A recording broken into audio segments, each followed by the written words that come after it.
Hold on to your butts. Hang on, we're in for some chops. You keep using that word. I don't think it means what you think it means. Oh, somebody please think of the children! Welcome to the DeEducated podcast. What's up, everybody? Welcome to DeEducated. This is episode 6. It actually is episode 6. Unlike last week when I told you that it was episode 6, but it was actually episode 5. And my name is Kris.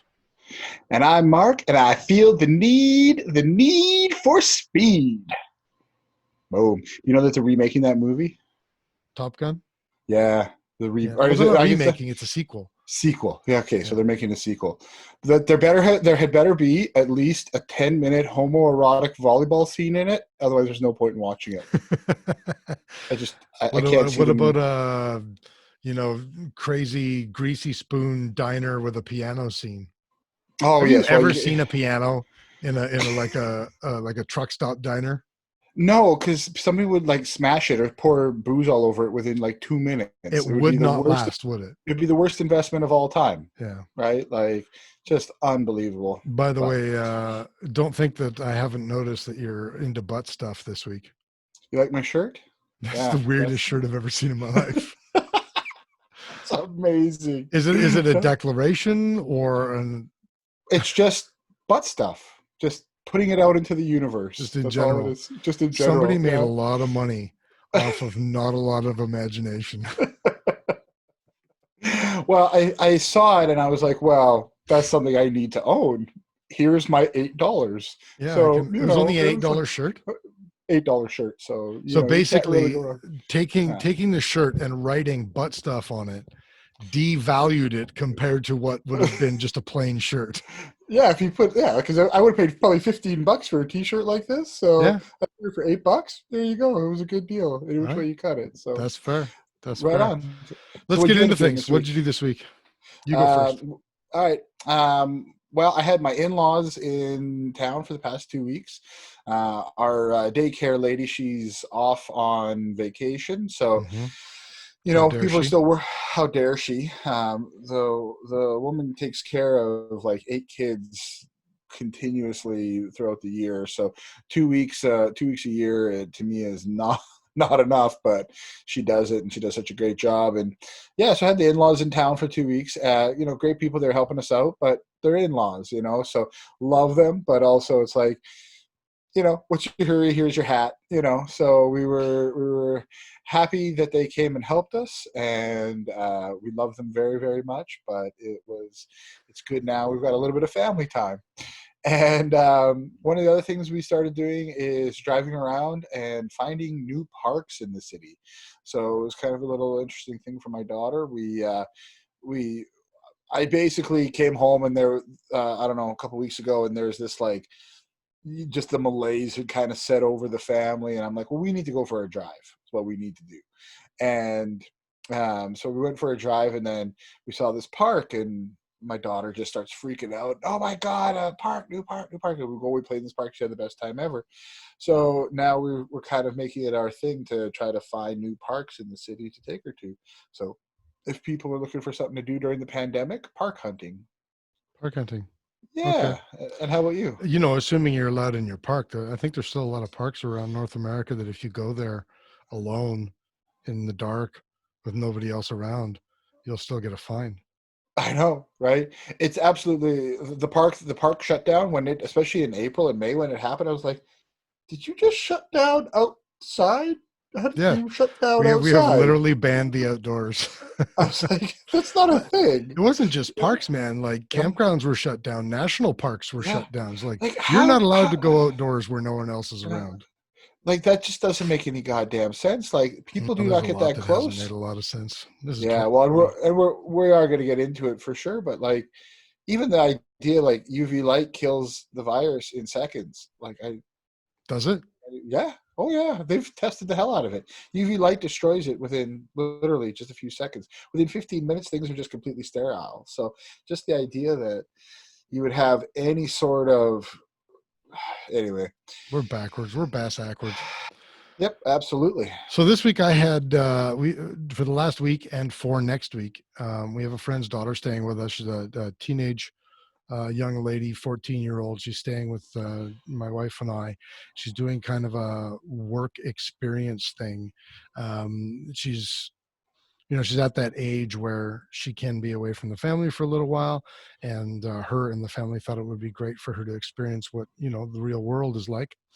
So she's staying with us for 2 weeks, and she's working in our kids' camps, and she's doing quite a good job so far. She fits in quite well. In fact, I kind of want my friends to move to Saskatoon now so that I can just hire her.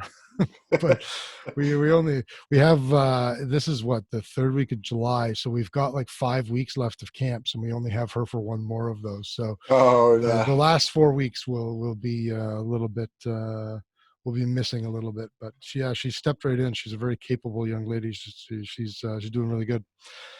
So of course awesome. It got super hot as of was it Tuesday or Wednesday? It got really hot. So I think it was Tuesday. It got up to like 30. Yesterday was 32. Yeah, it was 30 and 32 across those 2 days. Well, but the first day with the Humidex, it was 37. Right. Yeah. Which is, what is that in Fahrenheit? Just for the Americanos that are listening. I don't know, 7,000 degrees. 7,000 degrees. It's in the high 90s for sure. 32. Look it up. Okay, I'll keep talking. You look it up. Anyway, so because it was balls hot, I installed a window air conditioner. 89.6. So it's not quite in the 90s. All the Americans, and like, if there's anybody listening in like Arizona or Florida or Southern California, they're like, "Shut Texas, up, like, you!" Yeah, you giant Canadian wimp. Yeah, well, you know what? Yeah, but we have humidity though with that. Well, that was with the humidity.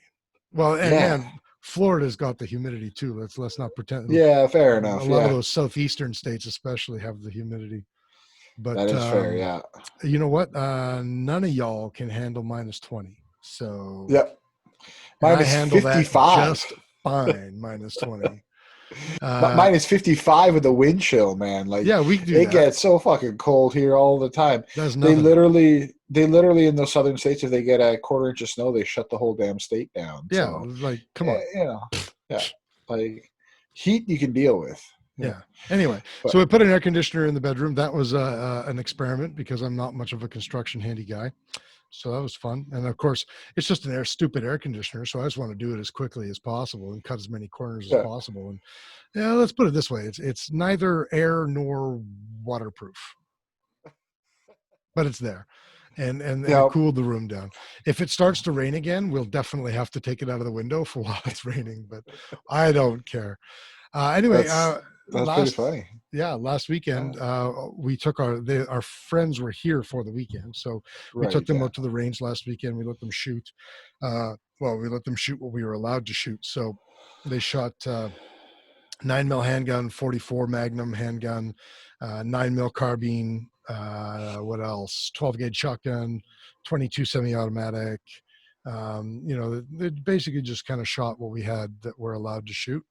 And I showed them because, it's sitting in my safe and, I'm still allowed to, take it out of my my basement. Yeah. So I took them out and showed them what they weren't allowed to shoot, just dangled that carrot in front of their face. And then they were super bummed. And it's a good thing that I have like Dirty Harry's gun to still to make up for it. Make up for it. Yeah. Yeah. So, but look, Trudeau, you made Chris's friends sad. That's right. Yeah. And you know what? They were going to vote for him until they were here this weekend. Yeah, exactly. Now he just lost their vote. Look what you did. And what he really needs the vote in Lethbridge. He needs the Lethbridge vote. It's usually such a liberal stronghold. Well, I'm sure they've gone blue a few times. So I think they've been blue most times, haven't they? Oh yeah. The pretty much the entire West goes blue, right? Like I can't even think of a time in my memory when it hasn't. Maybe it's got an NDP here in Saskatchewan a few times. Well, usually it's in the cities though. It's not usually in the rural areas. Right. Yeah. Like Ralph Goodale had his stronghold in Regina for decades upon decades. He was provincial and then went federal, like, wasn't he? Like, he was provincial Yes, in the yeah, late 80s or yeah, 90s or something stupid, yeah. and then went federal, and just no Mhm. matter what, he was getting elected. It's just the way that it was up until 2019. Poor Ralphie G. I guess he shouldn't have drafted Bill C-71, huh? Wow, right? You're gonna piss off all of your constituents. Even then, it doesn't So, matter because now he just works for the PMO. well, right, exactly. And and if you haven't seen last week's podcast, the PMO was explained in That's great right. detail by Mr. Zorba, and how powerful it actually has become. Now, So, at least I think it's the PMO he works for now. could be. I say You know that, what? and I'm probably misrepresenting him. We're gonna say that and correct us Prove in me the wrong. comments. Yeah, Yeah, correct us in the comment your comments. comment your comment in the comments. Yeah, So, yeah. Or so send an email to eatshit@theeducated.ca. we totally will reply to that email address. Yeah. 100%, Yeah. 100%. Oh, So let's now, speak you know of. what? We were doing not too bad with the swearing, and then I Yeah. said the email address, and then you swore. Oh shit! Did I? One of these days we're gonna get demonetized. Oh wait, we're not monetized. I'm well monetized. My bigger fear is they're just gonna pull the whole channel, be like, "Yeah, you two fucking losers, get out of here." Well, I'm waiting for the notification saying that we listed ourselves as non-explicit and we labeled ourselves wrong. Hasn't happened yet though. So, well, because okay, there's what's like going on in the news? Tell me about there's like 7 people watching us. So one of the big things I want to talk about was that humans are predictable. No kidding. Right, yeah. So there was this big to do a couple days ago about a math genius who quote unquote predicted the upheaval of 2020 8 years ago, and so it's gone back and forth a few times. And when you look at the article, these other mathematicians are like, there is no correlation to this or that. But basically, what he said is you can see that unrest goes in these 50-year curves or ups and downs, right, throughout human history. And sure, there is always a peaceful time and a time where it what was the upheaval in 1970? He's talking about like the Vietnam protests and that stuff. That was 69, 70, 70, all the way up to 73. You have Weather Underground and stuff like that. So yeah, I can see his argument, right? And it was just funny because they're like, this math genius figured this whole big underlying thing down, and to me it was like, oh, so humans are humaning again. They're throwing shit at each other and fighting. Or is So like, did he really predict this mathematically, or is this just another case of like this happens all the time? Well, he did do a modeling, and he actually like wrote he did do a study and like modeled it and put algorithms to it. But again, you can make that. Let's just go decade by decade, right? So let's say 1970. Let's say that was Vietnam. Okay, Yeah. let's just say that, and then the gas shortage in the U.S. Right. Later in the 70s. Okay, Yeah. so then in the 80s you've got the Berlin Wall falling. Yeah. Okay, in the 90s you've got the LA riots and the Gulf War I and the first Gulf War. In the 2000s you've got the second Gulf War. Yeah, 9/11. And 9/11, yeah. And so what would be the 2010s? Occupy. Yeah, Occupy. Yeah. Yeah. Yeah. Well, in Canada, I don't know more. Right. Yeah. Yeah. So maybe there's just so many things that it's an easy thing to predict. Well, and this is the thing, like when you look at, I don't know if you ever, do you know who Stephen Pickerton is? I don't really know much about him. I know the name, but only know the name. Yeah. So he's an academic, and he does a lot of studying around sociology and psychology, and so he actually did. It's called The Better Angels of Our Nature, one of the books he wrote, and it literally talks about how we live in the least violent time in human history. Like we don't live in a time when people are like, coming and raiding your town, raping all the women and burning it to the ground, right? And you're either being killed or conscripted into some foreign army. Right, exactly. Like we don't live anywhere near like that. So the idea that there's somehow this like this predictability to it, it's just we've had so much of it, so now we have so little. And that's actually, I think that's been part of on the grander scheme and the deeper conversation is, we have a group of people and we have a society right now that is so goddamn bored because we're not being attacked by wolves and bears and we don't have anybody invading, that everything is now a big problem because they're just, people are so safe and so secure. Nobody's trying to kill you. No, you could go your whole life and never have a violent encounter with anybody. But of course, or something has to be wrong. So people, right? And I think that's really what this is showing. And the real irony about that is the strong, like almost zealot-like fight by some of these, I'm going to just call them anti-groups. Yeah. Talking about how we have this violence epidemic and we have this epidemic and that epidemic and people are killing each other in the streets and people are killing, like, man, you live in the safest time in the world ever. And we are at the point where when a government wants to propagandize firearm ownership, they have to pick an anomaly year like 2013 and then and use that to say that, oh, look, crime is on the rise because they picked this anomaly, like record low year. And then it just went back to normal after that. So when you look at just a 7-year period, gun crime is on the rise. Well, go back to 1980 and you find out that it's been going lower and lower and lower every single year. And in 2013, it just hit an all-time rock bottom low. Right. And so when you look at the tiny little snapshot, it looks like it's increased. But we absolutely live in the safest time ever. And in this one of the safest countries ever. So not only the safest time, but it's one of the safest countries. Like absolutely, it's absolutely insane. And that actually leads me to the next story. Is our society has gone completely cattywampus. And is that what? It's gone cattywampus. I'm looking up cattywampus. That's not even a word. Is it C or a K? I don't freaking know. Probably a C. So everything's gone cattywampus, and my God. It is a word. So cattywampus, it's actually a word. It's dialectical. It means fierce, savage, or destructive, or askew, awry, or cater-cornered.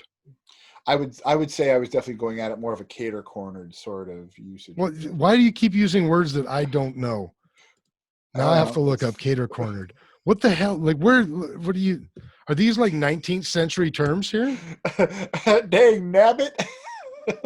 So first of all, cater-cornered is only used in US and Canada. Yes. And it is of or pertaining to something at a diagonal to another, of four corners, those diagonal to another. So when you got four, you got like this, and then the other one is actually the angles pointed off on the other side. You'll actually see it in a lot of like old towns in Canada. Well, wait a minute. That's kitty corner. No, kitty corner is when you've got a corner here and a corner here, and they're across from one another. This would be four corners, but one of them, the corner is off kilter, pointed the other direction. Whatever, man. Finish your story. So anyway, so the whole thing with this next article is there's this old guy, he had fallen, and we can't play the video for you because copyright. But basically, this old man had fallen outside on his porch, and the FedEx driver rucks up. He's got packages. He basically puts the packages down. The old man says, "Hey man, can you help me?" And the FedEx guy's like, "Sorry, pops, not today," and leaves and fucks off, right? And you watch this video of this happening, and you're like, "What the hell?" And so the question that hit me was, did this guy actually think that the old man was just like laying in wait to cough on him? I got you now. Well, and so this is the thing though, is that I people are like fucking mad, right, about this damn it, is mad about this FedEx driver, right, and how could you possibly let this guy lay there and on and on and on, right? But then I started thinking about this a little bit deeper. I'm like, okay, you have this FedEx driver who's living in who's delivering packages during COVID, sure, and likely.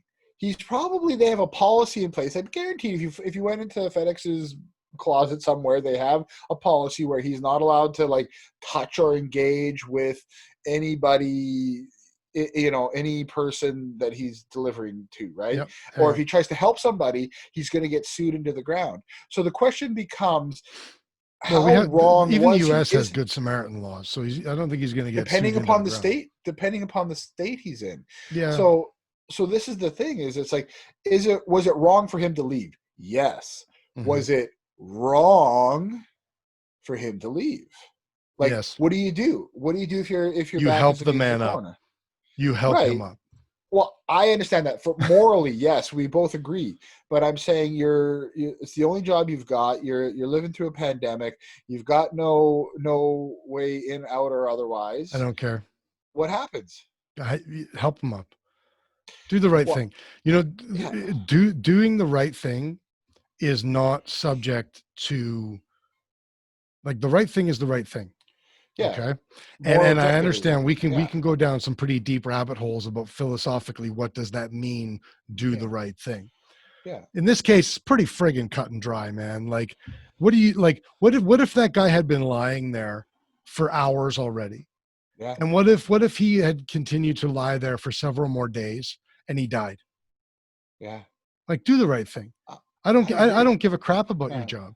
Do the right thing. Right. But is the right thing, what about, and again, like, we're going into moral relativism versus moral objectivity.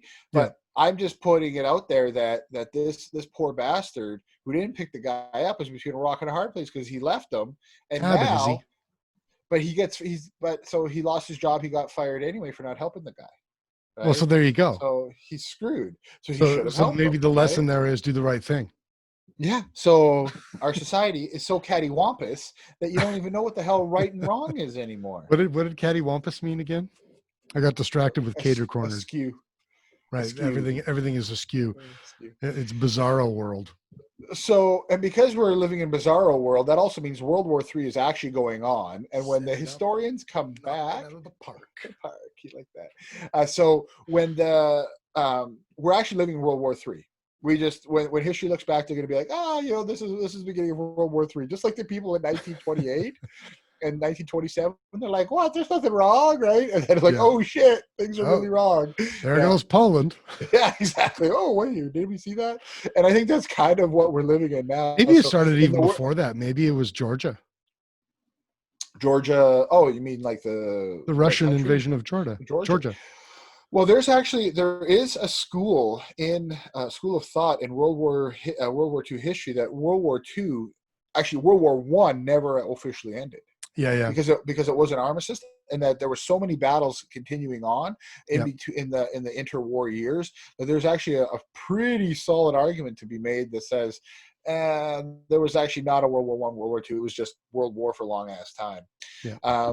So basically, there's been a whole bunch of things going on, and I'm not going to cover all of it, but to give kind of the cold notes version.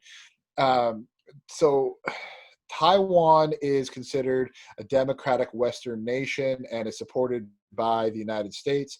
Sun Yat-sen and all this, basically back in the turn of the century, there was a communist revolution, again, and a democratic revolution in China. The democracy people got kicked out. They went to Taiwan. They set up their own country. They considered themselves to be China. And then you've got mainland communist China. Anyway, the Chinese for the past couple of weeks have been buzzing over Taiwan. They've been sending fighter jets, and they're basically just waiting for the ground invasion. Making Chiang Kai-shek roll over in his grave. Yeah. Yeah, exactly. And so they're just basically, it seems as though there's just a lot of force being put towards Taiwan. Now, the United States has said that if Russia or if China ever invades Taiwan, that the United States will retaliate. Yeah. I don't know now if that's going to be the case. That is still their standing position, but we know that even recently, the United States did a thing called an elephant walk, and what that is where they'll take the B-52s that are armed with nuclear weapons, and they'll bring them out onto the runways, and they'll fly them up, and then they'll bring them back down, right? And they'll do that repeatedly over and over, just so that the Chinese are understanding, like, hey, we've got our nukes in the air. Yeah. Anyway, so that's going on now. China and the United States are at each other's throats over a couple of these different like Huawei things and some different spying issues. The Chinese are basically shaving Chinese people who are Muslim. They're shaving their heads, putting them on trains, and sending them off to concentration camps. Yep. And the United States has been so basically the United States and China have now closed down different consulates in the U.S. and in China, and so this is just another level of escalation that's happening. And I think this is a story that people are not really truly following. They're like, yeah, Russia and the United States are at each other's throats. It's not just the United States and China and the United States and Russia either. I mean, all of the Five Eyes nations, except for Canada right now, are getting involved as far as China is concerned. And, there's a lot of other countries that are starting to get a little irritated with what Russia's been doing as well. Yeah, so, this very easily could turn into World War III. Like it's been just long enough since the last Great War. People have forgotten. For people to have been separated from it far enough to think that it could never happen in this world. I agree. And anybody who thinks that we're any more civilized than we were, 100 years ago, 80 years ago, or 90 years ago when the last war broke out, you are out of your frickin' minds. Absolutely. First of all, the United States has been continually in war, in one war or another, for the last 90 years. They've literally just puddle jumped from war to war to war to war to war. They're ready. And if anyone thinks that, everybody thinks, see, the other theory here is that we're seeing another Cold War breakout, or that another Cold War has broken out. And I don't see this Cold War staying cold all that much, because very long. The Russian Cold War that went essentially from the 50s until the end of the 80s, the only reason that it stayed cold was because of the threat of nuclear annihilation. That's right. Yeah. I'm not sure that the next war is going to be predicated on the threat of nuclear annihilation. Well, and I think this is the big thing about, especially the idea of MAD, mutually assured destruction and nuclear annihilation, right? Yeah. Is that has been kind of taken off the table. And the reason it's been taken off the table is that we're so it's like, so Maxim builds the Maxim machine gun, or a Gatling is actually a better example. Gatling built the Gatling gun. Do you know why he built the Gatling gun? Make war so reprehensible that no one would go to war. He couldn't even fathom. He goes, look, I've created this gun that can kill so many people. Nobody's ever going to use it, right? He figured that he would sell these guns to all the militaries. The militaries would be like, no way to this. And guess what they did? They used it en masse. They used it en masse, right? And so what's happened that's not entirely true. The Gatling gun wasn't that widespread, but when it was used, it was used. And so the big thing is that what's happened now is that everybody understands. It's like, okay, this is the cap. This is where we cannot go to nuclear assured. This is nuclear assured destruction. We can't go this high militarily. That doesn't mean we can't go this high. Yeah. Right. And well, it doesn't mean that chemical bombs and dirty bombs and MOABs and all that sort of thing aren't going to be used. Exactly. And so I think that we are definitely, and at some point, because again, and this is the other thing that I have, I'm sorry, I'm going to hop on a quick thing about commies right now, but people don't understand that communists don't think the way Westerners think, right? And what I mean by that is, like, I've heard people say, like, well, China would never attack the United States. They're their biggest customer. Communists don't give a beep about that. At some point, they have to do something. So, like, sorry. First of all, if China were to win a war, they would have all of the economic power at the end of the war. Exactly. Like that's the other thing. Everybody, we're just far enough removed from the last Great War that people don't have a frickin' clue about what led up to it, what the climate was before it. The United States was in a slump, a serious slump. Yeah. They were not the economic powerhouse that they've been for the last 80 years. The only reason that the United States emerged as the economic powerhouse that they did, and Russia for that matter, is because of the roles that they played in winning World War II. Yeah, for sure. Absolutely. Anyone thinks if China thinks that they could beat the U.S., you bet your ass they would attack them. Absolutely. And even if they can't beat them, if they can weaken them, right? And just mess them up and just have each other just screwed up. And so create enough of a situation where there's not, what's what I'm looking for? A superpower. No, but a conflict rather than a war. Right. Yeah. Right? Yeah, exactly. And sorry, I'm just going to kind of finish this off with one real quick example. So everybody remembers ISIS, whatever you want to call them. Right. So it was funny because they were before they actually created their caliphate and took over Syria and all of this stuff, they were putting together all this money. They had all this money they were building up into a war chest.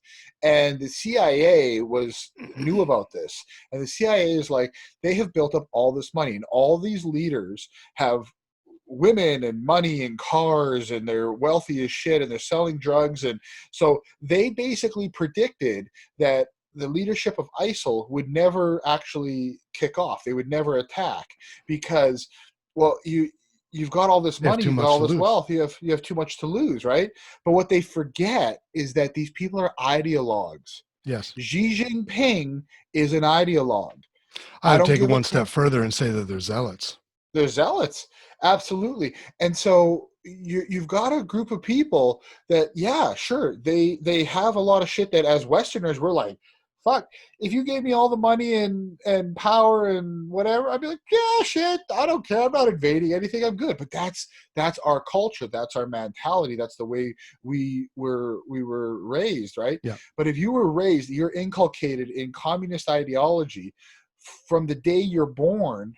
You're going to fight the great evil capitalist pig dogs and take over. That's just the reality of it. You know what I am waiting for? You sacrifice your people. If World War III were to happen, what I'm really waiting for is like the news headline, like ISIS joins China's coalition of evil or whatever.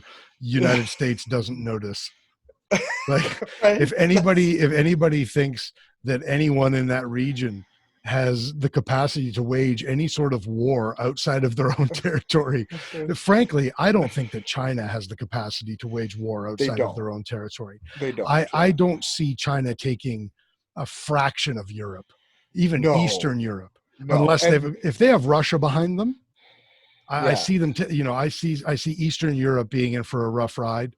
And even segments of Western Europe being in for a rough ride, but I don't see most of Western Europe being occupied in any way, shape, or form. Yeah. Unfortunately, I see the Middle East taking it pretty rough. Taking it on the nose. I don't see mainland North America being attacked very much at all. No. I mean, the reality is that we haven't developed teleportation yet. Geography still matters.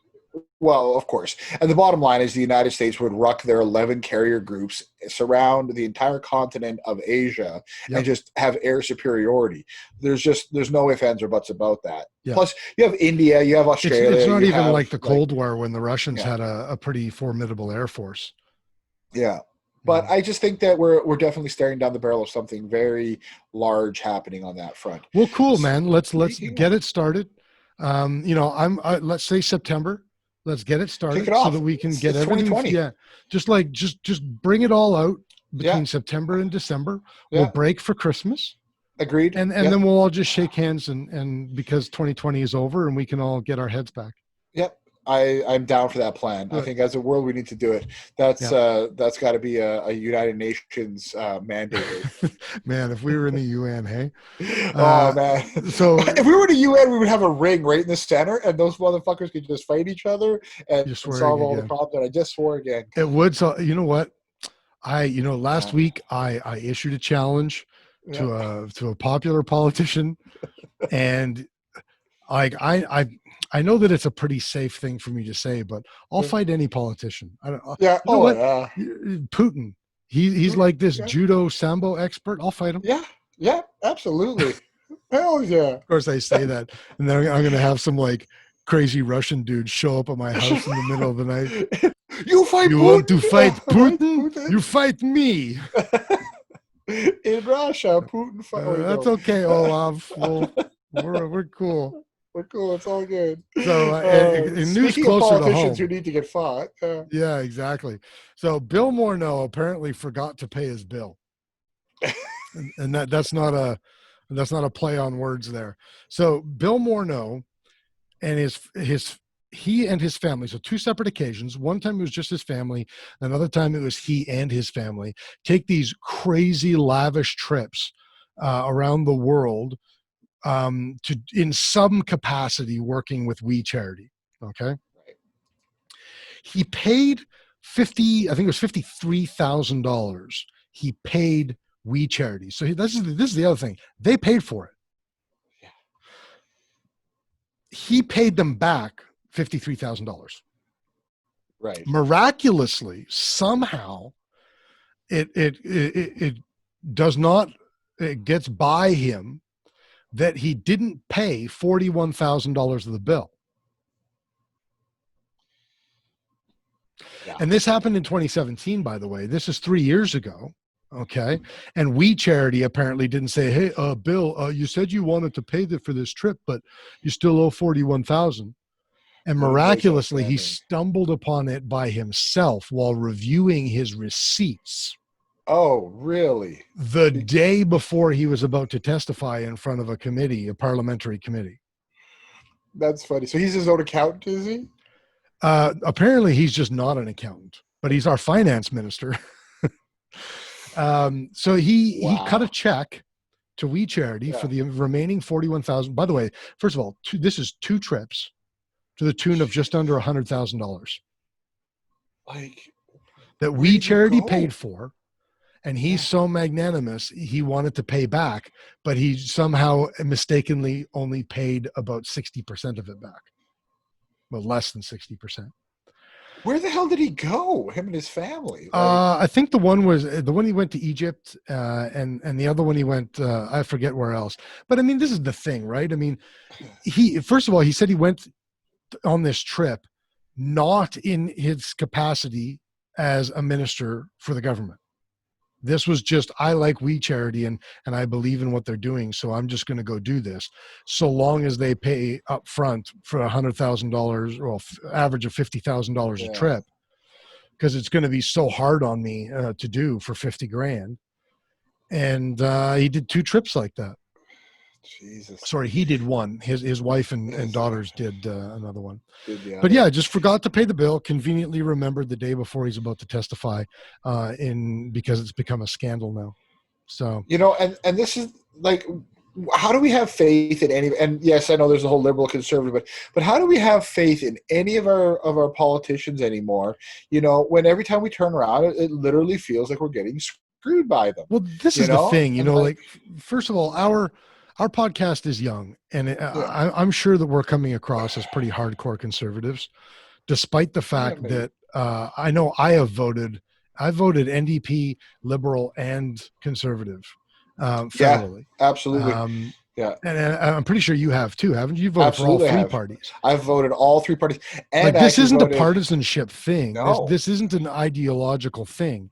Yeah. This is are you trustworthy? Are you ethical? Are you moral?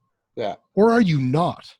Well, that's exactly it. Dude, I was part of Occupy, for Christ's sake. Like, you don't get much more friggin' lefty than, like I said on the very first podcast, like, I literally supported UBI, right? And yet these for people who don't know what that is universal basic income. Yeah. And so like the idea that that you and I are partisan and that we're only going after the situation because of partisanship is just bullshit. We absolutely. It just so happens that we have a government in power right now who happens to be a leftist government who has moved quite far left in their capacity as government.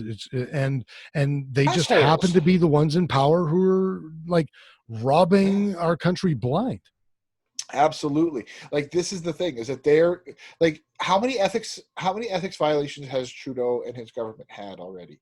Well, he personally has been found guilty of 2 ethics violations. Right. I think Morneau was found guilty of one of those with him. Don't quote me on that.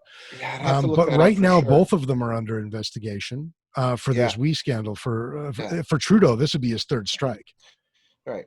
And one of the things we didn't get to talk about with Dr. Zorba last week was the fact that, he's right, because we're too hard on politicians on their personal stuff, right? Like about, if they're On the sleeping with somebody expectations or of what on the they're capable expectation, of and right? what they can do. Yeah. And this sort of stuff. But stuff. But seriously, the problem is that there are certain things that we allow them to do that we're not holding them to account for. There are certain ethical violations. No, I want somebody in there who's not going to steal our damn money, right? And quite frankly, there's absolutely no reason to be okay with what they're doing other than ideology. 100%. I agree with you 100% on that. So speaking of butt stuff and getting screwed by politicians. Yeah. Okay. Best news article of the week. Okay. Easily this gets best. the official best news article. Absolutely. The British Columbia, for the Americans watching, that's the leftmost province in the country, the left coast. It's our California in more than one sense of the term. So true. So the BC Center for Disease Control is telling people that in order to, as part of flattening the curve for COVID-19, that they should consider glory holes and masturbation. Boom.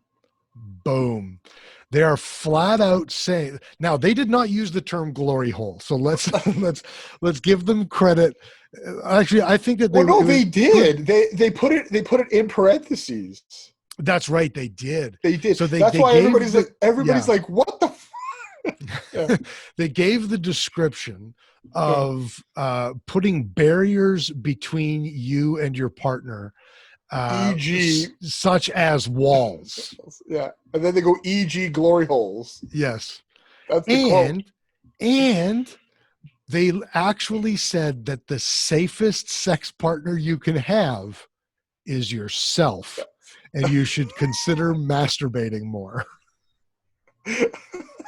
Now, they flat out said that the safest sex partner you can have is yourself, and that masturbation is COVID safe. They didn't actually say you should masturbate more, but I think we can all read between the lines there. Sit at home, play your video games, keyboard warrior on the internet. Make sure you apply for your next CERB payment.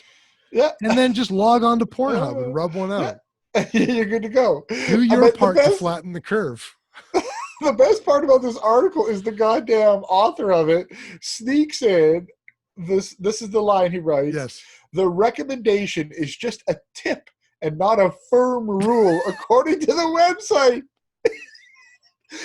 like I told you that offline. Yeah.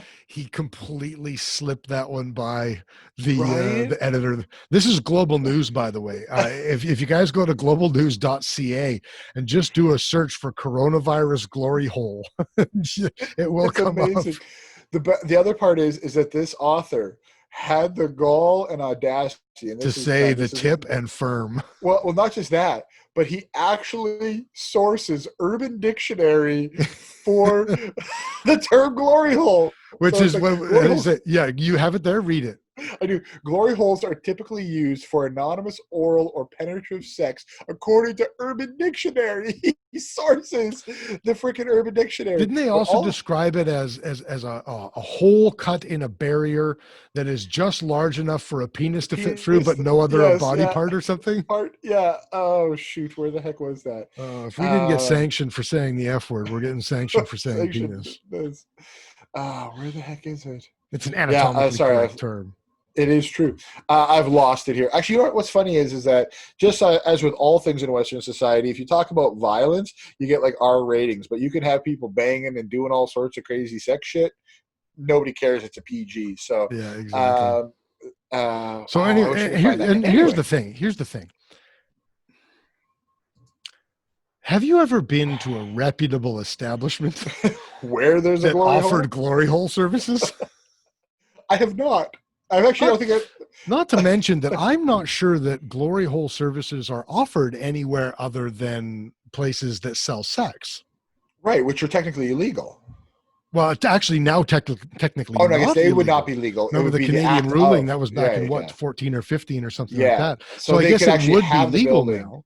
But now that's the moral and ethical thing now is to go buy sex through a glory hole to flatten the curve because it's the lesser of all the evils now, I guess. Well, Mind you, you this saw- also comes out of BC. Like I said, this is the California of Canada here. So, Well, and so this is the other thing, and like I'm reading the article and I get it, and man, you gotta get your rocks off. I totally get it, especially with the pandemic, and you're not like, you know, say if you're single, you're not out dating and this and that and whatnot, but like just tap her cool. You know, it's a pandemic, right? Like I know people got to work and people got to have their glory holes and have sex, but just maybe like not worry about it quite so much. Like the fact that don't it screw was like moistly. a public, yeah.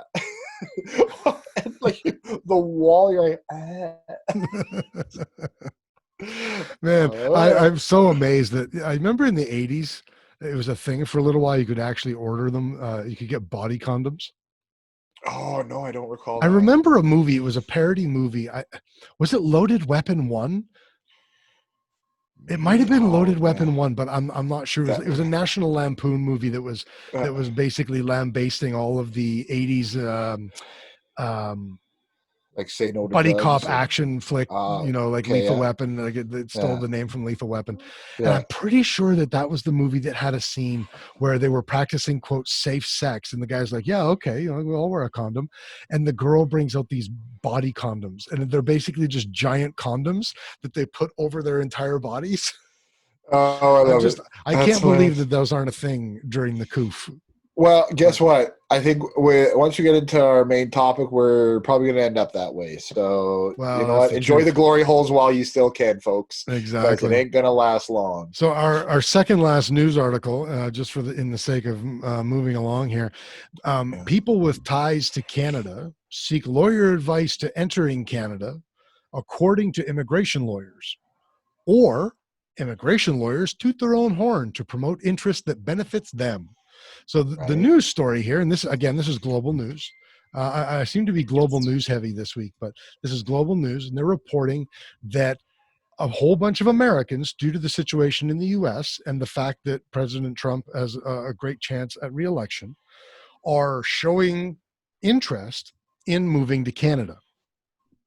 Right. And the only source that they have for this is a couple of immigration lawyers who basically are just getting free advertising so that they can promote people moving to the U.S. It's basically just a billboard sign for an ambulance chasing immigrant lawyer, basically saying, hey, do you not like the U.S.? Want to move to Canada? Call me at 1-800 move there. What the hell? Move there. So what's interesting is that this is in the marketing world. These are called advertorials. Yes. And basically, they either pay global or somehow global, and these lawyers are in cahoots with one another, or the guy knows the editor or whatever. And so the story, like you could read it, it's almost like it has been written by the lawyers themselves too. Well, it was like I've never seen a news article that directly quotes their sources as often as this news article. Like if this were like a news article about, well, the We Charity scandal, nobody's getting quoted as much as they are in that article. That's too friggin' anyway. funny. So there's fake news for the week. Well, and more fake news is our firearms update. Yeah, exactly. So Canadians have started receiving RCMP letters, a second set of RCMP letters that look a lot like revocation letters and specifically list the serial number and model and brand of the now prohibited firearms that they have in their possession that are registered. And other than that, though, it kind of looks like a revocation letter. It says that their firearms are now automatically nullified, or the registrations are automatically nullified. Right. And other than that, it just says don't do anything with your guns yet because there's still a 2-year amnesty. But it's meant to look like a revocation letter that you would get if your license or if your registration is being revoked. But they cleverly avoid saying the word revoked, and the closest they get to it is saying automatically nullified. So there's been multiple legal opinions from some very prominent firearms lawyers about this, about whether this is legit, whether it's fear-mongering, whether it's just, tomfoolery, whatever it is. thankfully, the major firearms organizations, specifically the CCFR, the CSSA, Canadian Coalition for Firearms Rights, the Canadian Sport Shooting Association, and the National Firearms Association, are thankfully smart enough to sidestep this trap, really. Right. And because there's been talk for quite a long time about when the revocation letters come to clog up the court systems with appeals. And in doing so, to add a layer to the protest of what's going on with the OIC and the ban and everything else. Well, starting about a month and a half ago, a lot of news started breaking about the alarming number of convicted criminals and accused criminals who are awaiting trial, who are being released from jail. And now a large number, I think the number was 6,000 people awaiting criminal trials, have already been released. Like, their charges have been dropped because it was determined that their Section 11 rights under the Charter to a speedy trial have been violated. 6,000 criminal trials. Like, these aren't. These are like assaults and robbery and like, these aren't, what's the word in Canada? It's not, is it summary conviction? Misdemeanor? No, misdemeanor is American. Indictable. These aren't indictable offenses. Like these aren't under the criminal, or these are under the criminal code, right? They're not under civil law. Like, these are real criminals and accused criminals that are all 6,000 of them have just gotten away with whatever they were accused with. Now, if they weren't guilty, well, okay, then they're just they're just lucky, I guess. But how many of the 6,000 do you think are actually not guilty? Right, and that's just it. Is that our police forces aren't anywhere near as inept as a lot of people like to say they are. Usually for stuff like this, people are actually they've either committed a crime or they were involved in the crime. So anyway, luckily these three organizations sidestepped these. They're a Section 74 under the Firearms Act. Right. So they're called Section 74 challenges. They're basically saying, no, we're not going to organize you guys doing these things.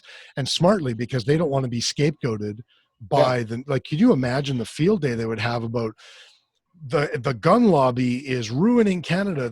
They're enabling all of these criminals to be released. It's not our fault. It's not like we're not letting these people go. It's the organization, these firearm organizations, the gun lobby that's organizing everyone across Canada into these futile things that are just clogging up the system.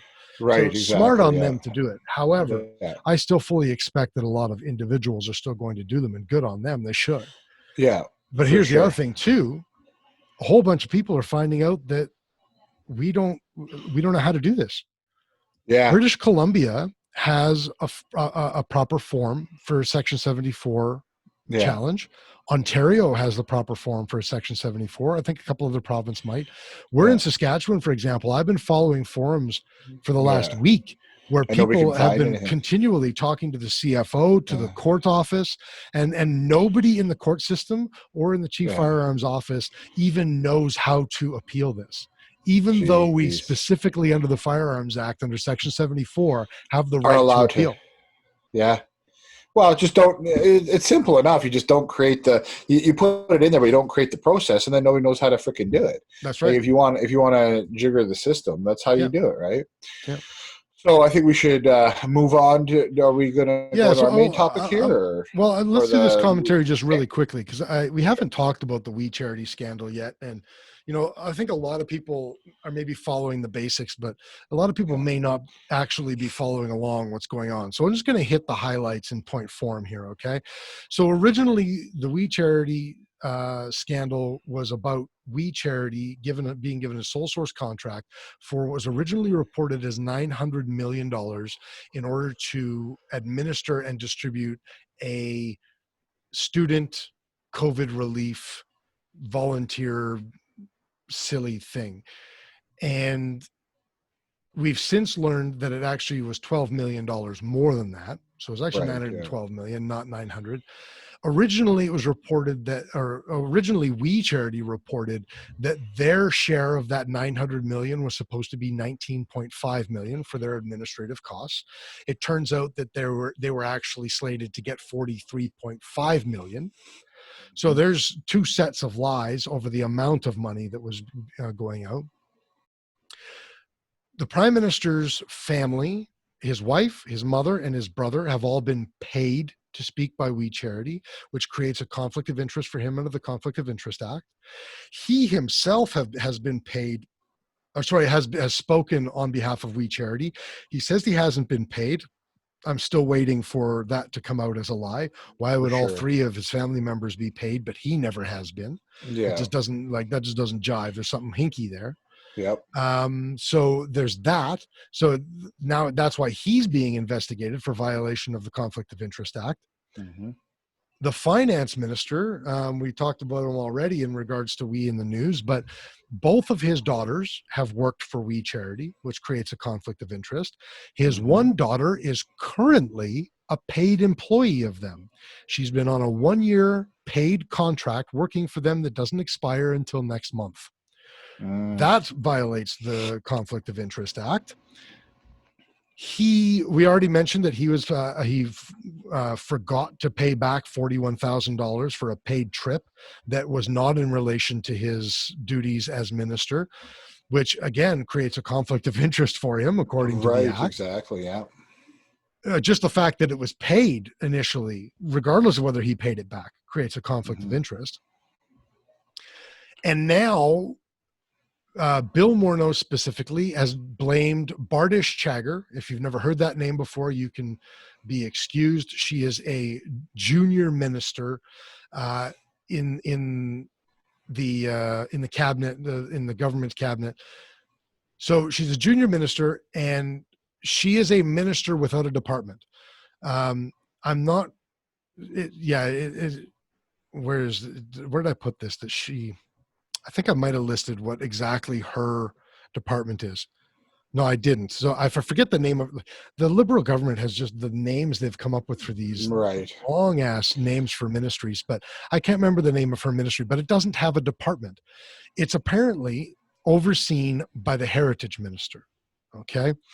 The We program itself was supposed to be conceptualized and created by the Ministry of Employment and Social Development, the Department of Employment and Social Development, which is jointly overseen by the Minister of Employment, Workforce Development and Disability Inclusion, and the Minister of Families, Children and Social Development.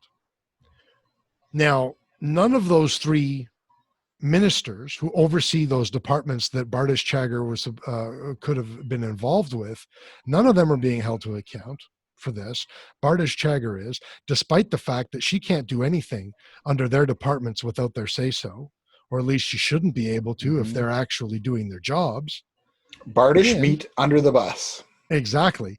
And the rest of them, even the other ministers and other departments, can't do squat without the finance approval of the Minister of the Department of Finance, which is overseen by the Minister of Finance, who just happens to be Bill Morneau.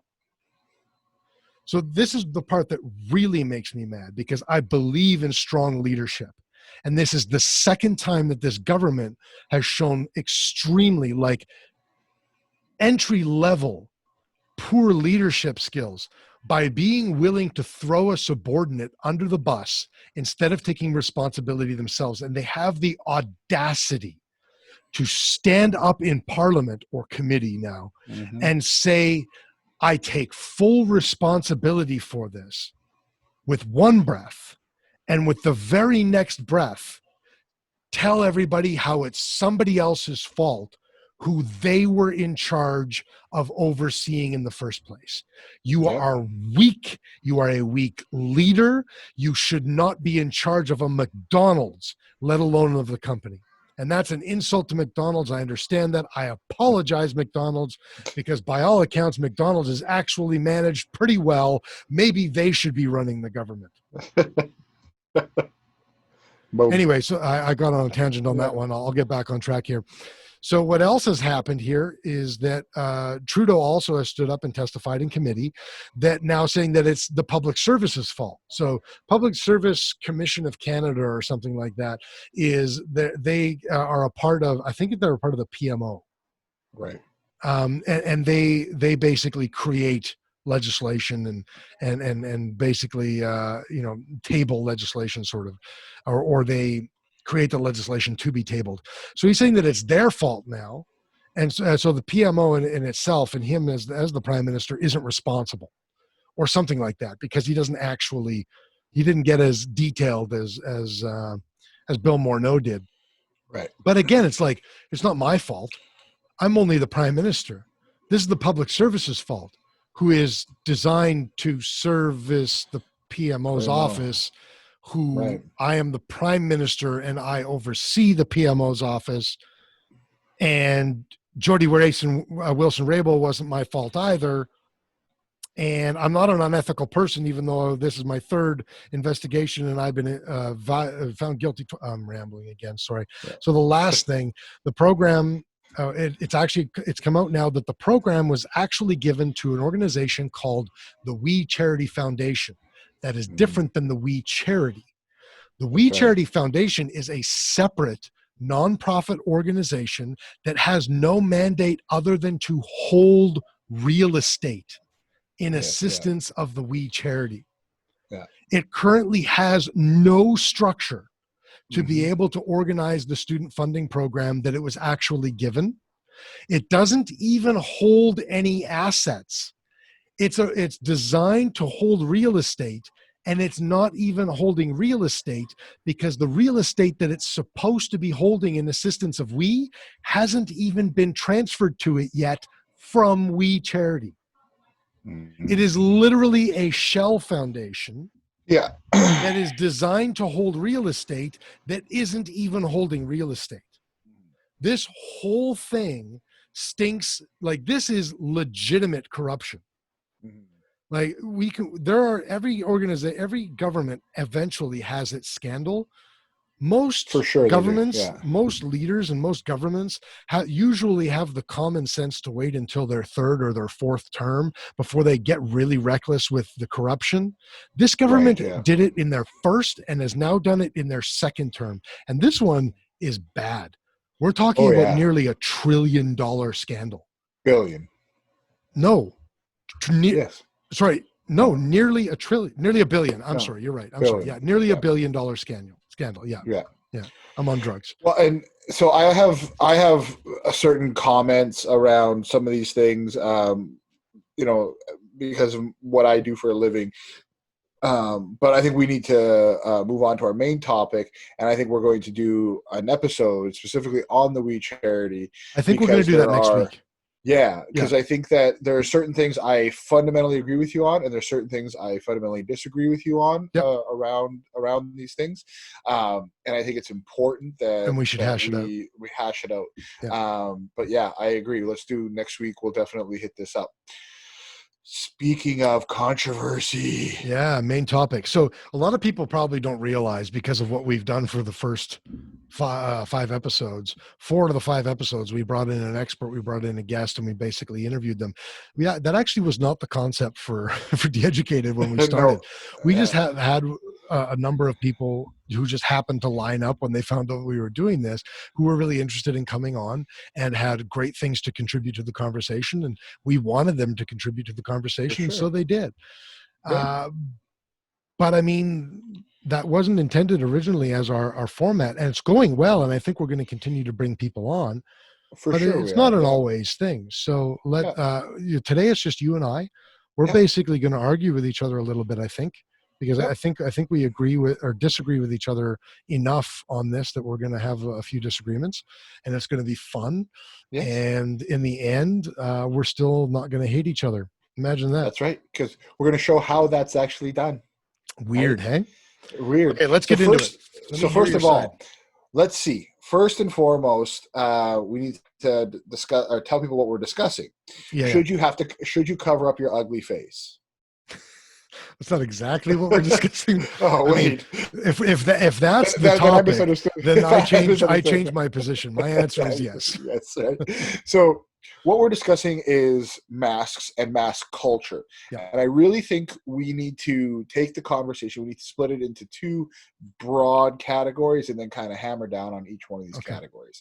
And you tell me if you disagree or not. I think one part of this conversation is the efficacy of masks. Yes. And how they actually work, do they work, what they're actually doing, that sort of thing. On the other side, I think the conversation needs to be around culture, its impact, virtue signaling, and how the masks are now being perceived. And I think, here's the thing. In terms of the culture of things, I think you and I are going to agree a lot more than we're going to disagree. Agreed, yes. So I think, and on the other side of things, on the efficacy side of things, I'm not as opposed as would make for a great debate. So I'm going to do my best to play the devil's advocate to your positive affirmation that we should be wearing masks. Yes, yeah.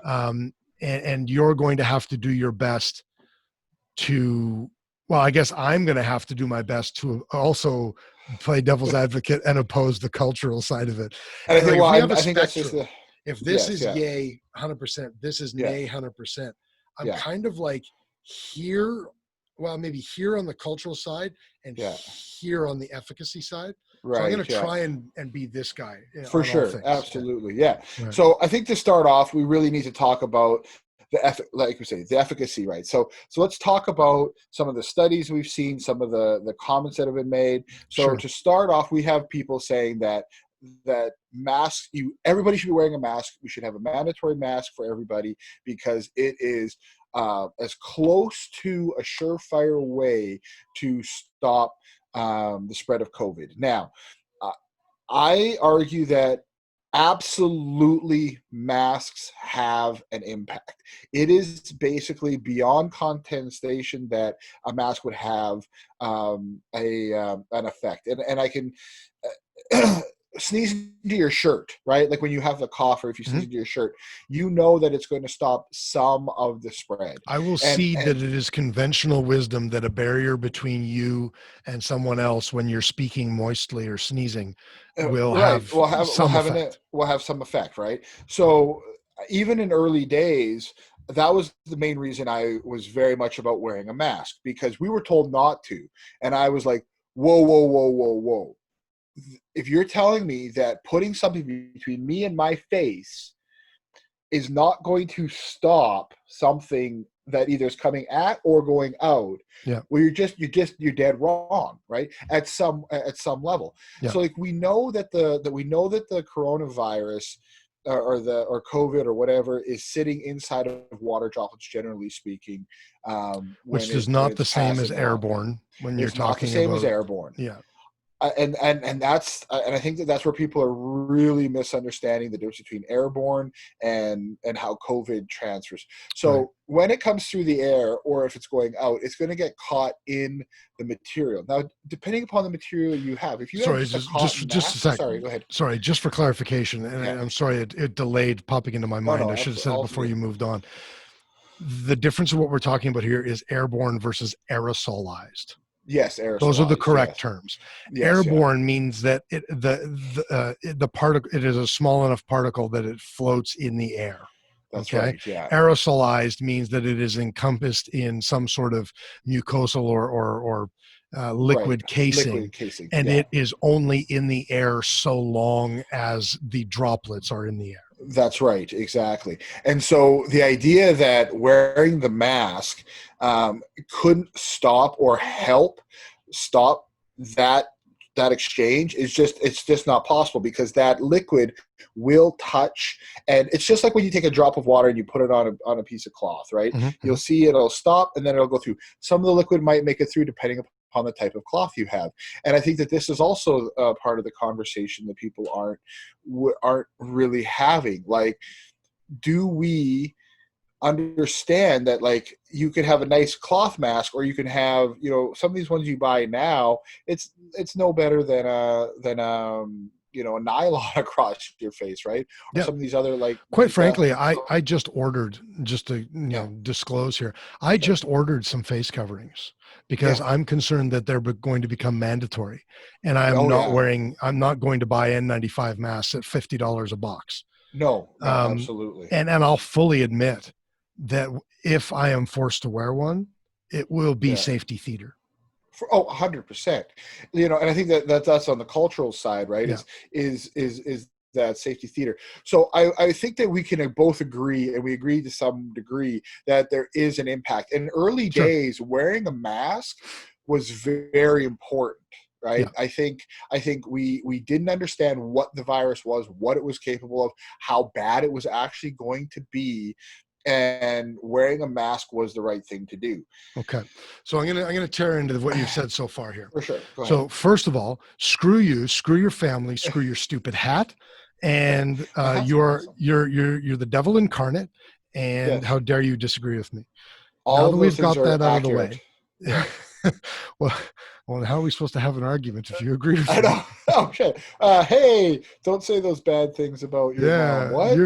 You're a communist. You're a commie. So all of those things out of the way. I think seeding the point that a barrier in front of your face is likely to have some effect on what droplet transmission, let's call it. Seeding that fact, I think that the issue is a little bit less about that and a little bit more about, because it's not a black or white issue, right? It's a matter of upscale, and it is the benefit of wearing a mask great enough that it outweighs the detriments to wearing a mask. Right. Yeah. And so right now, everyone who believes in the masks is screaming at me about how there are no detriments and I'm just being selfish and I just don't care about other people's lives.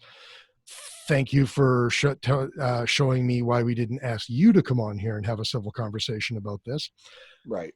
However, when we start getting into citing studies, I am going to cite several studies that are going to show that are going to lend evidence to the question of the efficacy of masks. There's no, I don't believe that there is enough evidence showing that I'm not aware of any evidence actually that shows that you see these memes, it's like, when both people are wearing masks, it lowers the chance of spreading the infection to something like 5%, or like they're like 95% efficient. And I think those memes are made just because the medical masks people are wearing are called N95 masks. So they think it reduces the chances by 95%. Right, yeah. And you just don't know what an N95, you don't know what the classification means. It means that it filters 95% of potential pathogens. It doesn't mean that it lowers the risk by 95%. Exactly. You know, I'll just cite my first study. It's actually a study that came out of Canada, and now I have to readjust my stuff because I don't have two screens like you do. So this study was done in Ontario. Between September and December of 2008, it was done on nurses, so healthcare workers, and it was a study of 446 nurses in Ontario, and this one specifically was studying the efficacy of surgical masks versus N95 respirator masks. And so here's the thing. There were 225 people in the surgical mask category. There were 221 people in the N95 respirator category. And there was no control category without masks because, I mean, these are nurses on the job, right? They found that there was no statistical difference between an N95 mask and a surgical mask. Okay. So first of all, kind of just showing that each is as effective as the other, because there was a question about that. So I will cede that point too. I believe that is likely. However, in this study, 50 of the 446 nurses, oh, sorry, that's not true. 50 of the nurses in the surgical mask group and 48 in the N95 mask group still contracted influenza during the period of that study. So in the span of what is essentially October, November, or really October and November, 2.5 months this study went on. And in 2.5 months, nearly 1/4 of the masked nurses still acquired influenza, despite the fact that they were wearing masks. Yeah. Now, maybe I'll let you. Yeah. So give you the floor for a bit. Yeah, for sure. No. So I agreed, right? And we're not 100% sure. There's a variety of different studies, and there's more studies coming out as time goes on. That's kind of changing some of these levels. And one of the big things is this whole like, if I'm infected, I don't want to spread it, then I should be wearing a mask. And even if I'm asymptomatic, right? We'll talk a little bit about asymptomatic things as well. But if I'm asymptomatic, I don't want to spread it. So yes, like if you're not wearing your mask properly, if you're touching your face, if you're pushing it up against yourself, if you have COVID and you push and then you shake a hand or touch, like these are all things that are going to make these masks less effective. And I think we've beat the dead horse, but the idea that they offer no protection and that they're completely pointless, I think is just not the case. Like when you take a group of people like retail workers, people who are in that are around a large group of people day in and day out, these folks need to be in masks. Like the essential workers, I hate using that term, but the essential workers, the people in retail, they should be in masks. They really ought to be. I don't think that the customers wandering around the store should be in masks. I think it's this whole argument of protecting your staff and protecting the people who could be exposed. Like we now had another 26 cases, we're 46, and then we were 26 cases. And I think that the idea that not at least offering them some level of safety and some level of protection and I would be quite frankly mandating it, I think is okay. Mandating all people to wear masks when they're out in public, that's insane.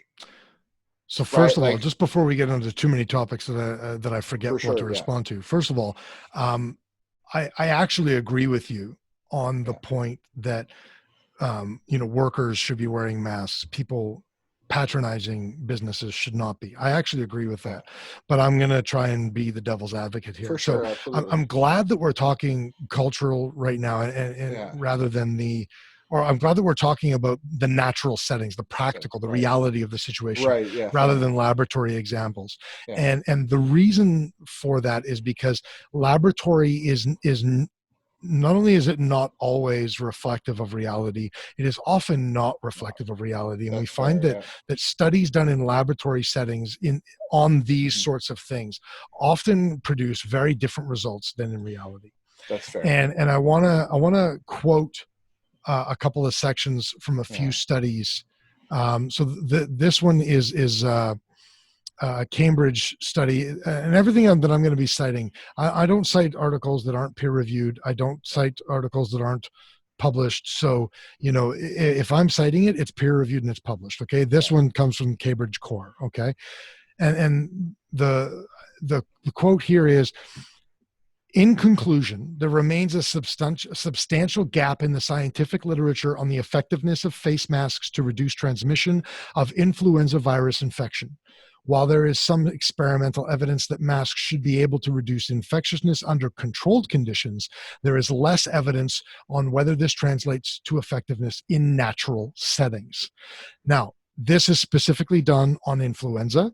I did find another study that showed, and I'll have to try and find it, and I'll quote it when I do find it, but actually I might have listed it here. So this is another, is Alfedu et al. It's a study done in 2017. I forget who published it because I just cut and pasted something here, but it basically suggests, where is it here? Meta-analysis indicated statistically significant superiority of N95 respirators over medical masks against laboratory-confirmed upper respiratory tract bacterial colonization, but not laboratory-confirmed influenza or other viral infections. So I wanted to mention that, and maybe a little bit out of place, but I wanted to mention it because there's actually evidence that masks are effective differently between viruses and bacteria.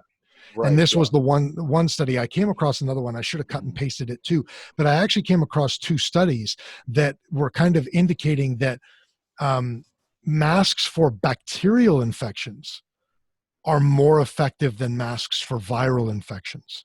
And That's that, right, yeah. you know, specifically, if you're trying to limit the transmission of viral infections, you need a medically graded mask, a P100, an N95, or something like that.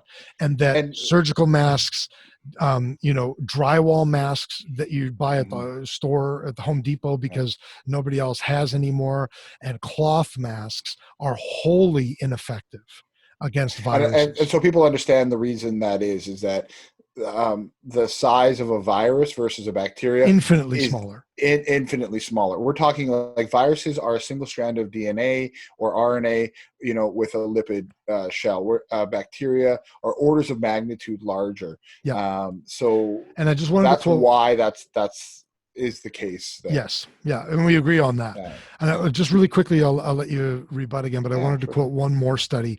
This was Ben Reza et al. I mean, the title of this study was The Use of Masks and Respirators to Prevent Transmission of Influenza. So again, it was specifically an influenza study, a systematic review of the scientific evidence. And what I wanted to quote from it was, in conclusion, there is a limited evidence base to support the use of masks and or respirators in healthcare or community settings. Mask use is best undertaken as part of a package of personal protection, especially including hand hygiene in both home and healthcare settings. Early initiation and correct and consistent wearing of masks and respirators may improve their effectiveness. However, this remains a major challenge, both in the context of a formal study and in everyday practice. And that goes to exactly to what you were saying earlier, that when used correctly, there is, and like in a very strict laboratory controlled setting, there is more evidence that masks are more effective. However, most of these studies mention in their conclusions that they're just not effective in the real world because people don't use them properly. That's right. And so my position is, it doesn't matter what happens in a laboratory setting. If in a strictly controlled setting, they could be 100% effective. But when 99% of them aren't being used, and that's not statistically defendable, but it's obviously hyperbole. But when 99% of them are not used effectively, then what's the point? And the legislation becomes theater rather than reality, and I'm not in favor of theater.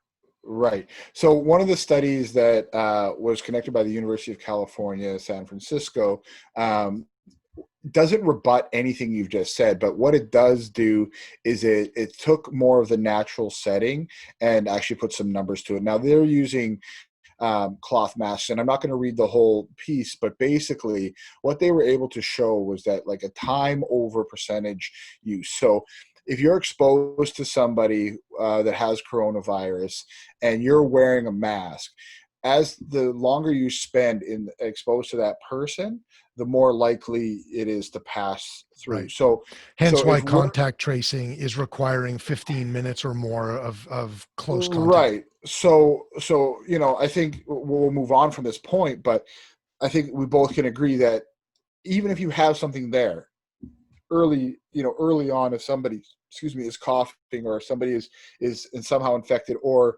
you've gone from a surface to your face, at the very least you have that level of protection, right? Yeah.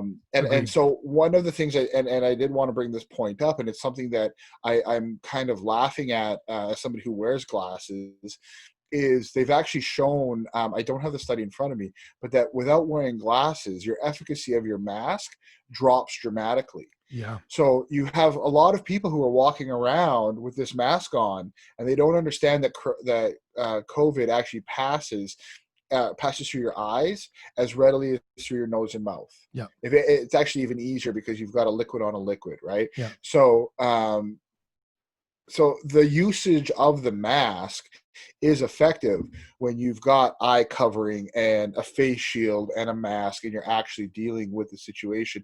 When you look at how, I remember, I would say probably right towards the middle part of January, before people started listening to me, and I said that this virus was coming and there was a pandemic on the way, and the nurses in Wuhan were literally shaving their heads. Yeah. And they were in complete full protective gear. So this is how they were preventing the spread of COVID. You're going to tell me now that these that people are going to walk around with no glasses on and this little face covering and protect themselves in the same way? It's just not going to be the reality. I don't know if you realize this, but I think you're actually making my point for me. You are 100%. and this is the beauty of debate, is that the reason you debate somebody in the first place is to always understand their position, and it might change your own position. But I don't think my position has changed that much. Put your damn mask on for the initial part of it 3 months ago. But there's a couple of things here. Yeah. For I think your argument is more, your argument isn't for the hysteria that's going around right now about masks. I think your argument has always been, you dumb sons of bitches, you should have time to do this was months ago. Absolutely. Yeah. Absolutely it was. And I think that's fundamentally the thing, is the argument against them that we saw from Dr. Fauci, that we saw from the CDC, that we saw from the World Health Organization, that they weren't going to work. But this is part of the problem, because Fauci originally said no masks. Yeah. And now he's saying masks. Yes. Right. And so he's the idiot. He's the idiot, right? Well, and we know that they did it because they were worried that everybody was going to do a run on N95s and a run on masks, which they did. And now, and this is getting into the cultural thing. I think this is what we're seeing is people trying to make up for it. And this leads us to the next point, is, have we actually seen a direct link between mask wearing now and a decline in the virus? And this is, I think, something that people have completely lost sight of. The virus and its spread stopped because of social distancing and the lockdown. Masks had nothing to do with it. So the idea that, I'm not even sure it had to do with the lockdown. I think the lockdown was too far. I think that it's in most parts of the world, it's well under control, just with social distancing protocols and PPE. Yeah, fair enough. But we have reasonable PPE use. Right. So we have these people now that are wearing these masks, and they're blaming, like we were talking about, they're blaming everybody else for continuing the spread. And now you're wearing your mask. Well, the problem is that the spread is I hate to say that it's so much smaller than it was before, but it is. Like by any accounts, by any number, by any speed of how it was spreading, it's far, far and away less now. And the masks aren't going to be as effective now as they would have been 3 or 4 months ago, right? Yeah. So I think this kind of... are we actually disagreeing? We are somewhat, but not. So what exactly do we disagree on at this point? Well, I think we disagree on the fact that, I think we both agree that there is efficacy within the mask, mask wearing. Yeah. And I do think that people need to wear masks that are working in high risk areas like retail. But you know what? You know what? If you're not going to wear eye protection, then don't wear a mask. Then don't wear a mask. Yeah, I would agree with you 100% on that too. It's still just theater. It is just theater if you're not wearing glasses. If you're not wearing glasses but you're wearing a mask, it's no point. And you don't need full, completely enclosed wraparound. Even just these. Yeah. Now that's the kind of the difference between wearing a surgical mask versus an N95 mask. Well, actually, I'm not even sure that's accurate, because I just showed a bunch of studies showing that for most things, there's not that much of a difference between an N95 and a surgical mask. So maybe I'm full of crap. But you know what? Nobody's doing studies on open glasses, like conventional glasses, like your Right, exactly. Yeah. prescription, and completely enclosed glasses either. So that's just a best guess, also, right? Well, and we do know from like like if you have an OH&S situation, wearing glasses like this can suffice as a safety goggle in a lot of situations because these are shadow-proof glasses that most people wear. But there is, there's obviously ways around it if you're not wearing your mask right, as with anything. But I think that for all of these people in the restaurants, so I actually think that we need to have some mandatory things put into place for retail, for some businesses saying, look, the staff that are working these jobs should have to be in masks. They should have to be. See, I don't think the we proper actually PPE. are disagreeing now, because now I actually agree with that. Well, see, what's happened is that you've moved down the spectrum a little bit. I've come this way, and we've met in the middle because we're goddamn centrist. Well, that doesn't make for very good bloody radio. Well, but see, what we're illustrating is how to have a conversation when you think you're at loggerheads and how you can actually come to an agreement. This is actually okay. But we can't do an agreement way too quickly. Well, because we're both smart people and we understand each other's positions. So now what we should, here's one thing that I'm not sure we actually agree with yet. And actually, I think we do, because we were talking about it earlier. So this may not be much of an argument either. I'm looking at one of the studies. It was done in 2015. It's McIntyre et al. And it's titled "A Cluster of Randomized Trial of Cloth Masks Compared with Medical Masks in Healthcare Workers." And I'm just going to read the entire results paragraph here. The rates of all infection outcomes were highest in in the cloth mask arm, with the rate of ILI is influenza-like illness, statistically significantly higher in the cloth mask arm. Relative risk equals 95% CI 1.69 to 100.07 for those who understand the statistical numbers here, compared with the medical mask arm. So omitting those numbers, I'll reiterate, the rate of influenza-like illness was statistically higher in cloth masks than in medical masks. Cloth masks also had significantly higher rates of ILI compared with the control arm, which means the people who weren't wearing masks compared to the people who were wearing cloth masks. The cloth masks still had a higher rate of influenza infection, which means that wearing a cloth mask is potentially worse than wearing no mask at all. So it says an analysis. I don't know about that. This is only one study. I haven't found another study. Actually, I think I did find one other study that referenced the same thing, but I only kept the one open. So I'm actually, now that I think about it, I'm certain that I found two studies that were indicating that cloth masks were worse than no mask at all. There's actually, I've looked. Sorry to cut you off, but there's a couple. There's probably about 6 or 8 of those studies that actually exist. I've looked into them, and some of them are coming out of some pretty, like pay for journals. Some are pretty legitimate, and some are old. So I would argue that they're not necessarily been debunked, and I don't want to use that word, but that some of the studies that have come around where it's worse to wear a cloth mask than nothing at all, I think would be so some of them need to maybe not be as leaned on. Well, and I'll fully admit that that I have one study in front of me, and I remember seeing only one other one. And, I'm not going to pretend to be familiar enough with all these friggin' journals. I know that this one was published or republished, I should say, for citation and study by the U.S. National Library of Medicine and National Institute of Health. Right. So it seems, not being completely familiar with the BMJ Open Journal, who originally published it, it does seem like it's, as legitimate as any other. Sure.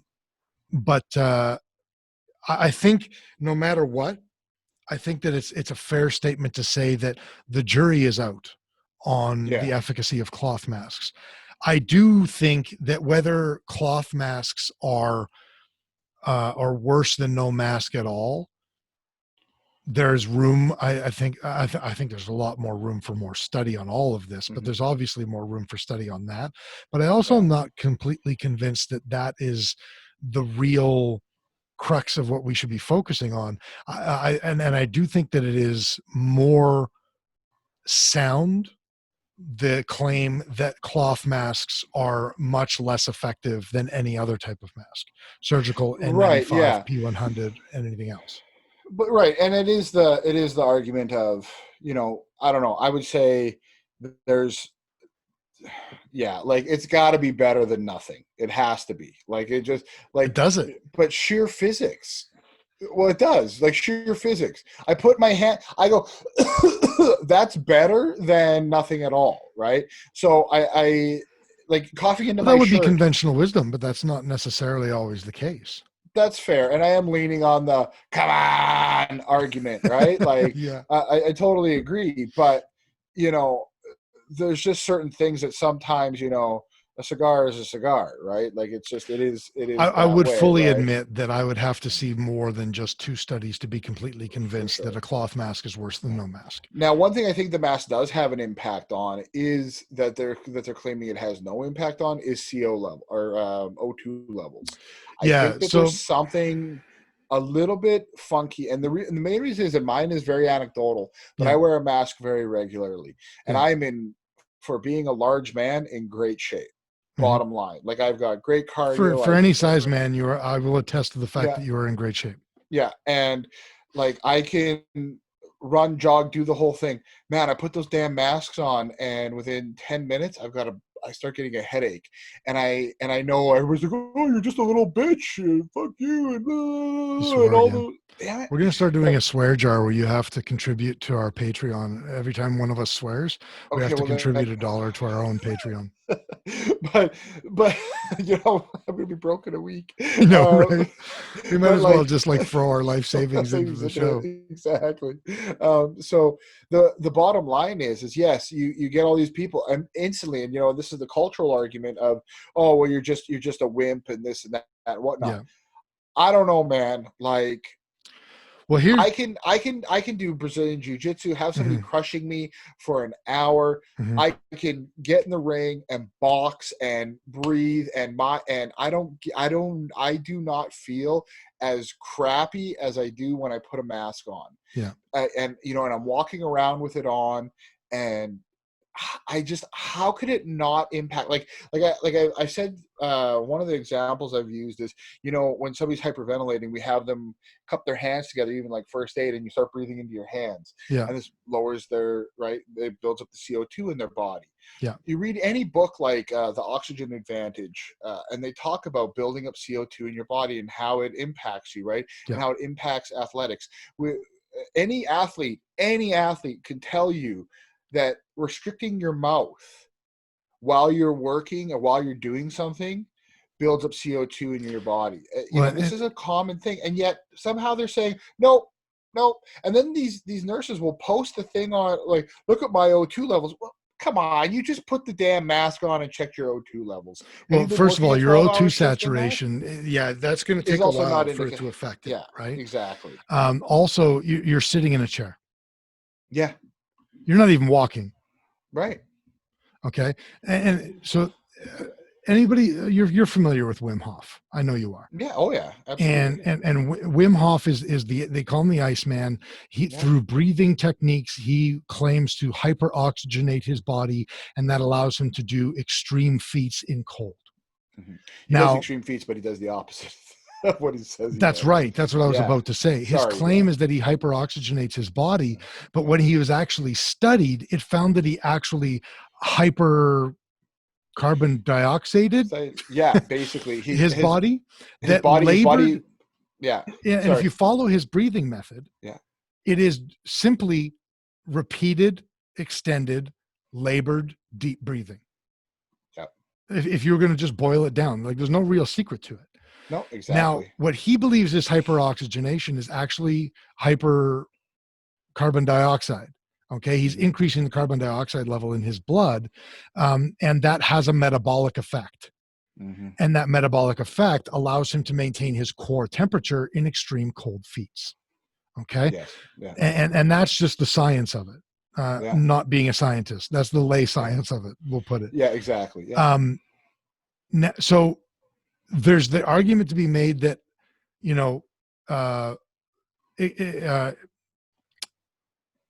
I'm trying to come up with a better term than hyper CO2ing, but hyper CO2ing your blood. There's an argument to be made that in itself is not necessarily a negative thing.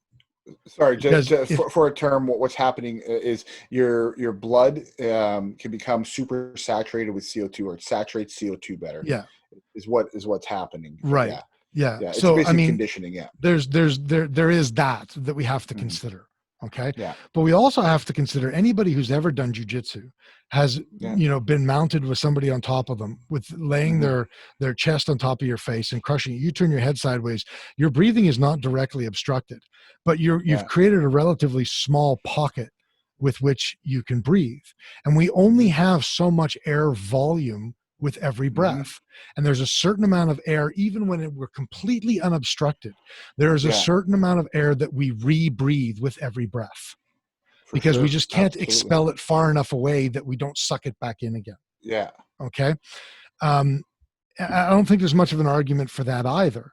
Right. Restricting that in any way, shape, or form causes you to breathe in, what's the word I'm looking for?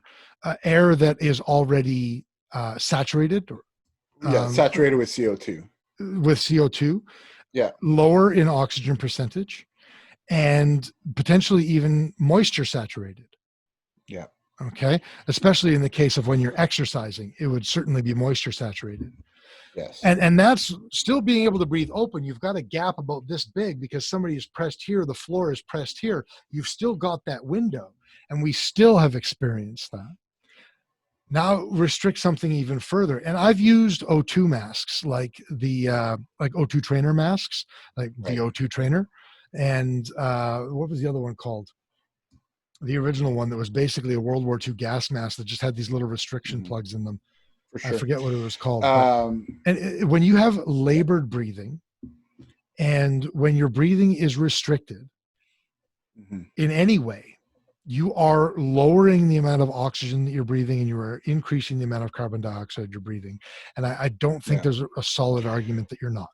There is no argument, and now I've got some numbers here for us. So, the composition of air is 78% nitrogen, 21% oxygen, and carbon dioxide, nitrous oxide, methane, ozone are trace gases in the atmosphere. Generally speaking, we're talking even and this is climate change, right? Like we understand that there's not a lot of CO2 that has raised the temperatures, right? So it doesn't take a lot of CO2 in the atmosphere to raise the temperatures. In the atmosphere. Sure. So this is when you're breathing in, when you go 78 by 21%. Exhaled oxygen, so from the body, and again, this is something that people don't understand how the body works. You don't absorb 100% of the oxygen you breathe in. Right. But what they don't understand is so when you lose weight, what's happening is you're actually breathing out more CO2. And because your body is burning more calories, and you're actually expelling more CO2. People who are really thin, they have found actually breathe out a higher percentage of CO2 than people who are overweight. And so when you exhale, you're exhaling out 4 to 5% carbon dioxide. So you're breathing in, right? You're breathing in 21% oxygen and 78% nitrogen and trace amounts of CO2, and you're breathing out 4 to 5% of carbon. Now, is that at rest? Dioxide. Yeah, these are just at rest. So numbers. It stands to reason that it would be higher, probably not substantively, but it stands to reason it would be higher when exercising. When your metabolism goes up, it absolutely does. And so you're actually breathing out 4 or 5% CO2. So when you're breathing back in something that's encompassed around you, you're going to be breathing in that 5% CO2. And if you're breathing heavy, it's going to increase. And it's going to continue to increase over time, right? And it's going to build up. And yes, even if you have little flaps to the side, or you've got a bushy beard that doesn't block everything perfectly, the CO2 levels are going to increase. And I don't have the number in front of me, But the once rebreathed air is also going to increase because you're not expelling it with the velocity that you would if it were unencumbered. And so well, it's that's right. It's going to everything you sit just inside. breathed out is literally hanging around in front of your face. Right. And Like, so air, so sorry, one other thing is that the oxygen that you're breathing out is Mhm. only 13 to 16% oxygen. So you're Right. not even breathing in a full 21% that your body is Correct. accustomed Yeah. to every single time. And so you now have a reduction in the oxygen coming back in and an increase in CO2. This is beyond contestation. We understand what the levels are when people breathe in and out. And when people go, well, you put the mask on, you're breathing fine. You're Surgeons do not. it for blah, blah, blah. Yeah. Surgeons are Well, also standing in extremely well ventilated surgical theaters that and are they're being run through conditioned. HEPA filters and everything Yeah, else. exactly. They And don't they're have to conditioned. move. Exactly. And they're conditioned to And they're do this, right? conditioned. They've done it for a decade, right? You're asking the average person to throw a mask on and go through their daily lives. They'll get used to it after 5 years of doing it, sure. And people will learn to breathe better under the mask. And depending upon how you breathe, if you're a nose breather or a mouth breather, that'll have a massive Are you a impact. shallow breather? A shallow breather, these all have massive impacts that we have not studied and we do not understand. So when you have people who with condescending attitudes like, oh, just throw the mask on, you beeping bitch, right? Like, no, You said beeping and then you said bitch? yeah, bitch is not a swear. Yeah, bitch is okay. It's all right. Bitch is okay. They say it on friggin' Friends. Like, you can't, right? So the bottom line is that we have people who are completely speaking out of turn when it comes down to the amount of oxygen, CO2. They're lying. They're straight up lying. If somebody tells you that what you're breathing in is identical to the air that's outside the mask, it's not possible. It just doesn't make sense. Simply just not. It's just not. Even not a very simple, works. rudimentary understanding of the physics of it, it just doesn't make sense. And like, it makes sense to the point that like it blows my mind that experts can even say this, right? And we have experts. Sorry, we have experts that came out in March, April, and May and said, don't have people wearing masks. They don't know how to wear them properly. The CO2 buildup is going to be a problem. Guess what? There was a guy in Germany. I don't remember his name. I can find the study, but there was literally a study that came out in Germany, or probably not a study. A doctor who came out in Germany who was like, for the love of God, do not let people put on a bunch of masks. They're not going to wear them right. It's not going to help. And this is absolutely complete bullshit when it comes down to the mask argument. So what I will say, what we've agreed upon is that any restriction in your breathing, both the volume of air that you're breathing and the velocity with which you're breathing your air, meaning the amount of your inhalation that will not be rebreathed air, is probably dramatically decreased with a mask. Agreed, it is. And just because the velocity, it's not getting as far away from your face before you breathe in again. And whatever is trapped underneath the mask is 100% rebreathed air. It is. Yeah. And so it stands I would say 100, that, maybe even 70%, like depending upon how the mask. But how, right? But let's say we're generous, still, right? Yeah. Okay. Yeah. So if it stands to reason that if you are standing still, especially if you are standing still in an enclosed area, the longer that you are standing there with a mask, the more likely you are to be breathing rebreathed air. Whether that is going to result in headaches or passing out is probably extremely individual. Absolutely. And I think that's the biggest point. Sorry to cut you off, but I think that's the biggest point is that people are saying, well, you just put the mask on, but it's individual. Some people just genuinely can't breathe under a mask the same way as other people can. Look at a person of size, right? Yeah. Like my metabolism is way higher than a person of my size should be, or normally would be. I'm breathing, I breathe lots. I'm a stomach breather. I focus on it, Wim Hof, all of it, right? Like, so I'm not the same type of person. A diaphragmatic breather. A diaphragmatic breather. I don't breathe the way normal people breathe. I don't breathe shallow. I'm constantly taking big breaths, right? Because this is part of my lifestyle and the way I live and as an athlete and train and all of that. So go fuck yourself, Barbie. Go beep yourself when you tell me that just throw the mask on. Sorry, that one just bugs me. Well, it sounds like we both pretty much agree with this whole thing. So let's recap this real quick here. Sure. So we agree that certain types of masks are more effective depending on whether we're talking about bacteria or viruses. Sure. Yeah. And I think we both agree that some masks are likely very ineffective against viruses. Yeah, I would say so. Yeah. Like cloth masks, for example. Would be more, I would argue more ineffective than a non-cloth mask, but not completely ineffective. Right. Yeah, that's what I mean. Yeah. Not. I'll concede that it's dubious as to whether they're less effective than nothing at all. Right. Yeah. Right. We agree that certain people should be wearing masks. Yeah. But we also agree that there are potential dangers to wearing masks. Yes. One thing that we actually didn't mention early on, it was late April. I should have looked up the news article. But early on in late April, there was a lady in Ontario who passed out while driving her car wearing a mask. Guy fell in New York. Same thing. He passed out right on the subway. Guy passed out on the subway. Yeah, a bunch of situations in China. Same deal. Just in the last week, 2 school children died in phys ed class within a week of each other. The one passed out while jogging, fell and hit his head. Of course, the Chinese government doesn't do an autopsy. Right. The official cause of death was sudden cardiac arrest. The kid was 17 years old. Right? Sudden cardiac arrest. Yeah. He passed out while running and hit the back of his head. Sudden cardiac arrest. More likely, blunt force trauma when he fell down unconscious and smashed the back of his head on the running track. But whatever. Right.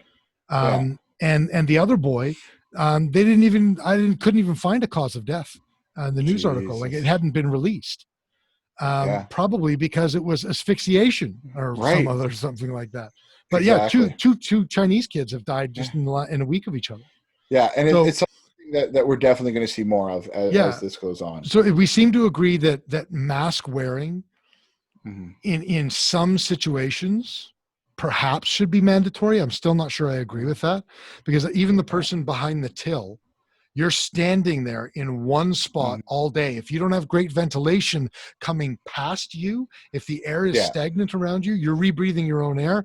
I don't think that that's necessarily healthy. I think people should not be driving cars while wearing masks. Agreed. I think that is dangerous.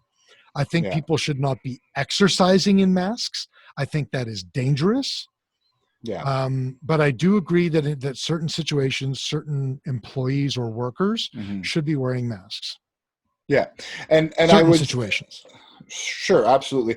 And I have to, I wouldn't say push back, but definitely I do think that we have to have mandatory mask wearing for like retail, restaurant, that sort of stuff. That does not mean that the person always has to have the mask on. But then we have the touching and the removal. We do have the touching, and we have that. And this is why what needs to happen is you just cut the middle of it out. You just cut the middle out. Problem solved. No, you have to have more breaks. Like one thing is going to give over the other, right? Like if we want to be open and we want to have mandatory masks, then you have to give people more breaks. You have to pay for the masks. Well, that's going to have to come as a group effort to pay for the masks. Right. We have to make sure that we've got proper masks, or we develop a mask that is less risky, that we have hand sanitizers, that we have soaps, that we have all these things readily I'm not going to available. agree that we have hand sanitizers. Well, hand sanitizer, we'll have to discuss that one another time, but hand washing I'm on board with. Yeah, exactly. I think more people should probably wash their hands more often anyway. I see some filthy, bloody hands in my days. Agreed. And so I think that's, so when I say mandatory, I mean mandatory with proper protocols, with reason, right? Yeah. Because the problem, and of course, now that's when Mark is president of the universe, right? That's how that happens. In real life, they make it mandatory, but they don't help at all. And they just say it's fucking mandatory. And Jesus, damn, I can't not say that. I wasn't even going to say anything that time. But so but you can't make something mandatory and not give people the tools they need to But here's the other thing. If it is to be made mandatory, it is no longer the individual's responsibility if something bad happens. When government starts mandating things, the government is taking the responsibility for it, and the government should be held accountable. If somebody passes out and smashes their car, or passes out and hits their head, or passes out and does while operating heavy machinery, or whatever, right? If somebody passes out because they're rushing around from table to table and they spill the hot coffee on me, the government's paying for, well, the government's paying for my skin graft anyway. Stupid healthcare. It's not even a punishment. That sounds like communism. It sounds like communism. But that's the thing, right? If the government wants to take responsibility for being the Lord and Savior of people, then they're responsible for being the Lord and Savior of people. Well, and you can't abdicate that responsibility. Right. And I agree. Otherwise, piss off and let people live their lives. Well, and that's fundamentally it, right? Is that if we're going to mandate this and we're going to make it mandatory, then we need to be able to provide everybody with the thing to make it mandatory. Yeah. That's the thing. And I'm just not sure we're there. Well, we're probably not, And I think so let's move on with the conversation because we are dragging this out a little long. One of the things I want us to really talk about is the social pressure and really some of these labored analogies and some of the memes and this culture around now that we all were idiots and didn't listen to Mark 5 months ago when I said, put your damn masks on. Listen to your benevolent dictator. Listen to me with my iron fist. Like, now that you all didn't listen to me, and you should have wore your masks in March and April. Now you're wearing your mask, and now you're poo-pooing on everybody who doesn't want to wear a mask. And look, the anti-masker movement and all these people and these protesters, like, I support your right to protest. Man, a lot of them are Karens. Like, and there's like this, I don't know, there was that website with like the freak out Karen of the week with the mask thing. Like, oh man, that was nuts, hey? Like this is hilarious. This stuff. These the women police are on their way. That's fine. I'll tell the police the law. Right? Like give yourself bend down, give your head a shake. Yeah. So we need to absolutely put pressure on our leadership to make sure that we don't get a mandatory mask situation put in for everybody, because that's ridiculous. But like these anti-maskers are a little bit ridiculous. But I think that the people who are more ridiculous are the people who've gone the other way and are like hard line in the sand. You are killing my great grandmother and auntie if you do not wear a mask. Like, these people have lost their ever-loving You know what's minds. killing your great grandmother? Cellular senescence and nothing else. Her telomeres are shrinking. I'm sorry, I hate to break it to you. That's what's killing her. And there is some really weird pressure out there for everybody to wear a mask, and not like this is not rational. There are even with the increase in cases we've had. Like, we were at 5 cases in Saskatchewan. Everything reopened. Almost nobody was wearing masks, and it wasn't a problem. No, we went it's still not a problem, right? And we're back up over 200 active infections, and I think it's something like 75% of those are from 11 different Hutterite colonies. That's right. Yeah, that have just been spreading it to each other. And by the way, I rag on journalism every week. Why has a journalist not gone to these Hutterite colonies and investigated what the people in the Hutterite colonies think about COVID-19? Mm-hmm. Do you not think that it's entirely possible that these Hutterite colonies are believing in herd immunity? They might and that be. They're infecting each other on purpose? I did read the letter from the leadership of the Hutterites. Yeah. And they basically came out and they sent a letter to all the Hutterite colonies in Alberta, Saskatchewan, and said, you guys have to frickin' listen to public health. You have to social distance. So you don't think it's because of an attempt to develop a herd immunity? That could be an I don't know. I'm not a Hutterite. I have no idea what. It just seems fishy, right? Well, they very well could be something internal, could be And I'm not amongst ragging on the families. Hutterites. Like No, if they want to no. do that, like I actually don't have Fill a your problem boots. with that. I Yeah. believe in the Sweden model. Yeah, I agree. Yeah, I think that we need to allow. I think we need to do more. I hate to say it, but social experimentation Mhm. with this virus and figure this out. There are either it's going to be social distancing and masks, or it's going to be full lockdown, or it's going to be the Swedish model. But we don't know enough to pick one yet. Yeah. And the problem is that we have people who have completely gone overboard and are hardlining and putting on social pressure on people and literally trying to get people canceled for not wanting to wear a mask, or even if somebody, you can't even question it like we're doing right now, right? Yeah. Like you must just saying, okay, let's just. There are, I know people that both of us know in Yeah. our lives that Yeah. don't listen to the show, thank God, because they Yeah. would probably not associate with us if they'd listened to this episode Exactly. or any other episode that we've done. That's fair. But but we have to say, like, okay, we got to pump our brakes. The second anybody says you must do X, your question should always be why. Because I'm a benevolent dictator. Right? And if I had been running Stalin's Russia, millions of people wouldn't have died because I would have done communism right. Well, exactly. And I think that this is I what believe Jordan is, Peterson, I don't believe he's right about everything, but he is absolutely right when he says that is the height of narcissism. Absolutely it is. And I think that that's what we're seeing. And I want to talk a little bit about the identity control theory and the slippery slope, right? And then we'll wrap it up. For sure. Like this is a slippery slope, folks. Mm-hmm. So identity control theory is basically, and this is how we've kind of figured out how people work with their identities, right? And how people view themselves. So you have your own identity, how you view yourself. Then you have the identity of how people view you. Then you have like your view of yourself in society, how society views you. And there's I think it's 6 different pieces of identity. Mm-hmm. And when you start, or what we see happen in dictatorships and when propaganda gets put down. It's 4 main components of identity. 4 main, pardon me. Identity, standard, input, comparator, and output. Yeah.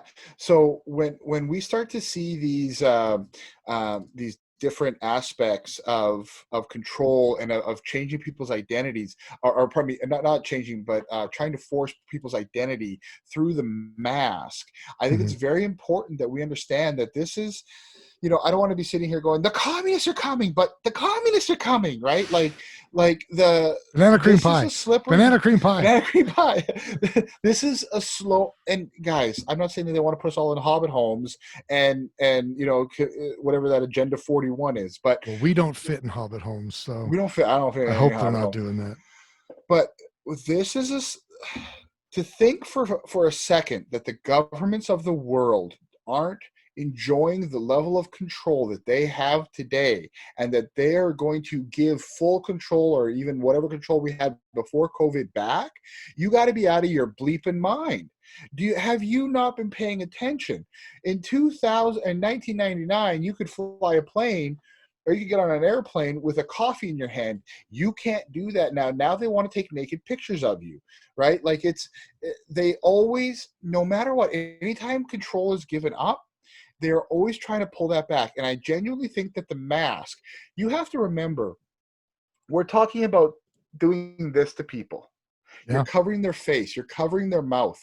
You're covering their nose. You're taking away a very large part of human identity. So if you're going to mandate it, you had damn well better be sure that it is for the good. For the good. That's exactly it. Because I'm telling you now, hear me now, quote me later. These masks are not going anywhere anytime soon. And we're talking 5, 10 years. And they're only a new phenomenon to the Western culture. Yeah, absolutely. I mean, masks have been a part of China's culture because of pollution mostly, but they've been a part of China's culture for a very long time. Exactly. And to your point about governments loving this level of control, there's no better example of that than I can think of right now other than Canada. Because in Right. January of 2020, the Canadian government was lamenting the fact that they moved from a majority to a minority government, and it was going to be very difficult for them to be able to govern the way that they wanted to govern. Yeah. And 3 months later, we were literally living in an autocracy. Yeah. Exactly. And anybody who thinks that our government is not acting autocratically right now is not paying attention. Exactly. The They're really only not. difference is that we actually do still have some sort of official opposition who, although they've been kneecapped in being the watchdog of the government, which is their job, by the way, when they don't form government, it is the opposition's job to watchdog the government. Yeah. We are just lucky that they're doing the best that they can after being shot in the foot and not being able to even be in Parliament for the most part. But that's the only thing that's preventing a complete autocracy in this country right now.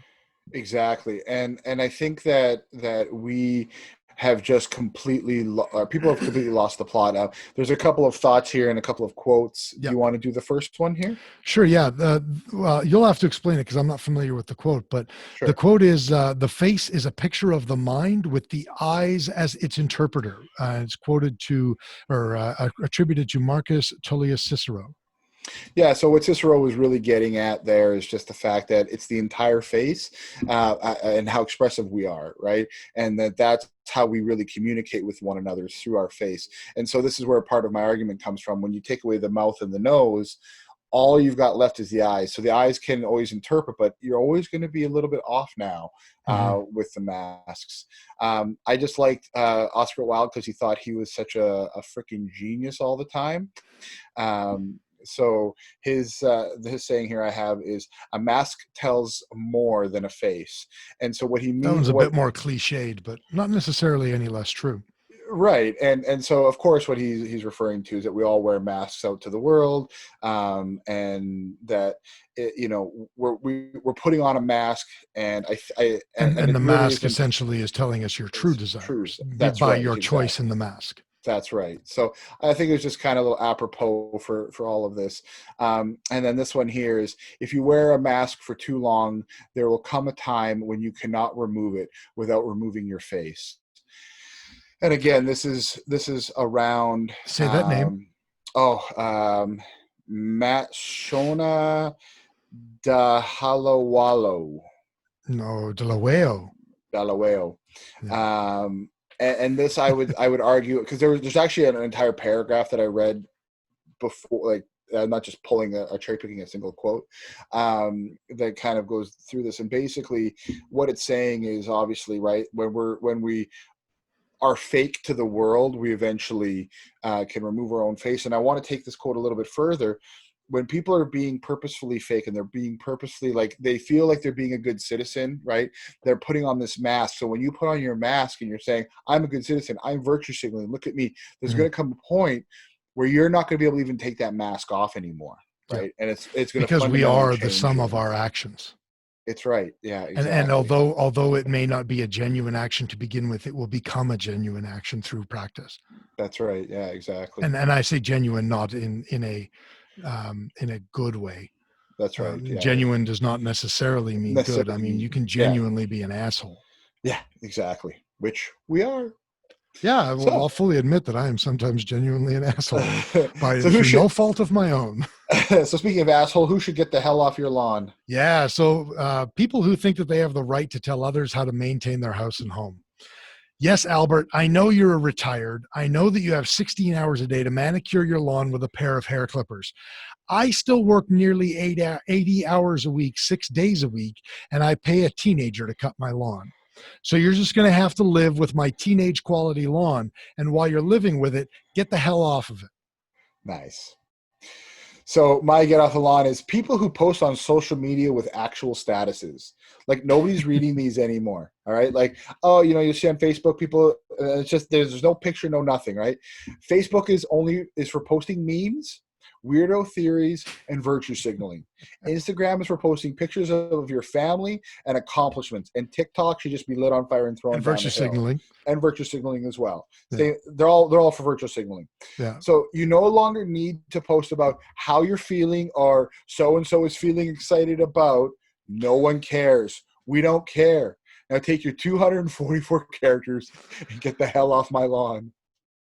Were you talking mostly about Twitter there or Oh, Facebook? well, Facebook, Twitter, Instagram, you see it. You'll see people posting shit. Like, don't post about how you're feeling. Nobody cares. That's so 2012. Like, Nobody cares about your nobody feelings, cares Karen. about your feelings, Karen. God damn it. Do you want me to do my shout out? Yeah, do your shout out. All right. So today I'm shouting out because you guys know I always rag on corporations and shit. So, and just people who piss me off. So today my shout out is I'm going to shout out Isabest. Her actual name is Isabel. She works in tech support for a company I've been dealing with in recent weeks. She is truly what customer support should be. She's friendly, knowledgeable, and actually gives a shit about the problem you have and is trying to fix it. You actually wrote shit. How could you do that? Did I? Yeah, I did. Multiple times I have sent in support questions, and she has helped me quickly and has answered to my problem. Moreover, we live in a land of no daylight savings time. So for those of you who don't know, Saskatchewan doesn't skip forward or drop back because we learned in 1942. we're like Arizona and Mexico. Yeah, we learned in 1942 that there's these things called light bulbs, and daylight savings time was pointless. Sorry, where was I? Yeah, and I mentioned to her a few days ago that our time zone wasn't in their system. Today, I wake up to an email, and the company added our zone to the list. Really? The company has more than 1,000 customers across the world, thousands of customers across the world, and she had them add my damn time zone to the list. Isabest, you is the best. Thank you so much. Even though she'll never see this podcast, probably. You need to send her the link to the podcast when it's up. I'm gonna. Yeah. All right. So my shout out is to one of the coaches at our martial arts facility, to my coach, Josh. He's a great guy who tries hard at everything he does. And how is he rewarded? With a possible peptic ulcer that's kept him at home for most of this week. Jesus. Screw you, H. pylori. Leave Josh alone. Now, that being said, Josh has had very questionable food handling practices for a very long time. And knowing that peptic ulcers are most often caused by H. pylori bacterial infections, maybe Josh has to play a role in this, but I don't care. Leave Josh alone. He's too young to have an ulcer. Screw off. Leave him alone. He's a good dude. Goddamn ulcers. Stupid ulcers. That's excellent. Well, that was a great episode. So, well, I think so. Hopefully our moms also think so. I'm sure both of them do. Actually, I don't even think my mom watches anymore. She's like, My mom actually listens to us. Does she? Yeah, that's awesome. She brought her iPhone to me and asked me to download a podcast app so that I could put it on, and she has it so that it notifies her whenever we upload a new episode. She listens. So Chris's mom, I'm really sorry. Well, my mom actually, the major piece of advice my mom has had for the show is stop swearing. That's fair. And now I agreed with her, but not because of why mom wants me to stop swearing. I agreed with her just because I don't want to have to label the show as explicit when we upload it. But yeah, exactly. But, I still love you anyways, Mom, and I'm glad that you listen. And Mark's mom, come on. Come on. Hey, that's going to do it for another episode of DeEducated. Stay tuned for next week's episode because I think we are going to talk about the We Charity scandal. We're going to do a bit of a deep dive into it because, man, it's a mess. There is a whole lot of information coming out about it very quickly. And I'm sure by this time next week, there'll be even more information. And I think it's something that as Canadians, if you're Canadian, don't want to alienate the American listeners, but even if you're not, you should it's something that people should know about. And whether you end up giving a damn about it or not, frankly, I think if you don't give a damn about it, you're an ideologue and you're not actually thinking about what's going on and what is happening right now with it. We're going to deep dive into it and I think it'll make for a pretty good episode. So I'm looking forward to that next week. Awesome. We will see you guys next week. If you'd like to follow us, you can follow us on facebook.com/DeEducated. You can go to the website. Our website is very easily laid out so that you can read our blogs, listen to our podcast episodes, watch our podcast episodes, or watch our other video episodes, which we are always hard at work trying to make more for you.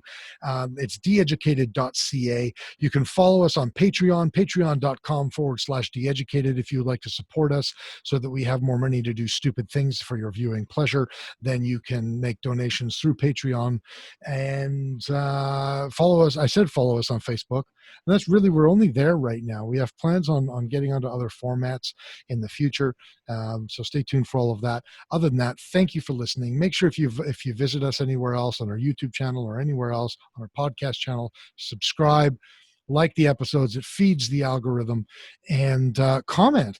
We want to hear from you on our Facebook pages.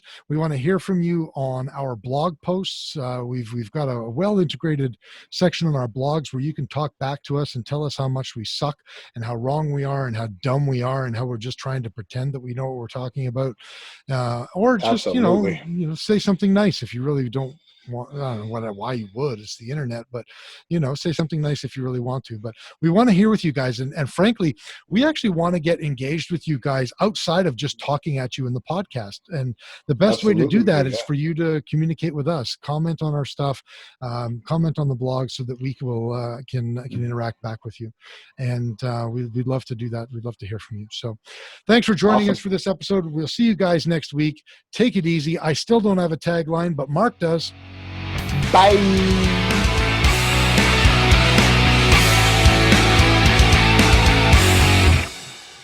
In case I don't see ya, good afternoon, good evening, and good night.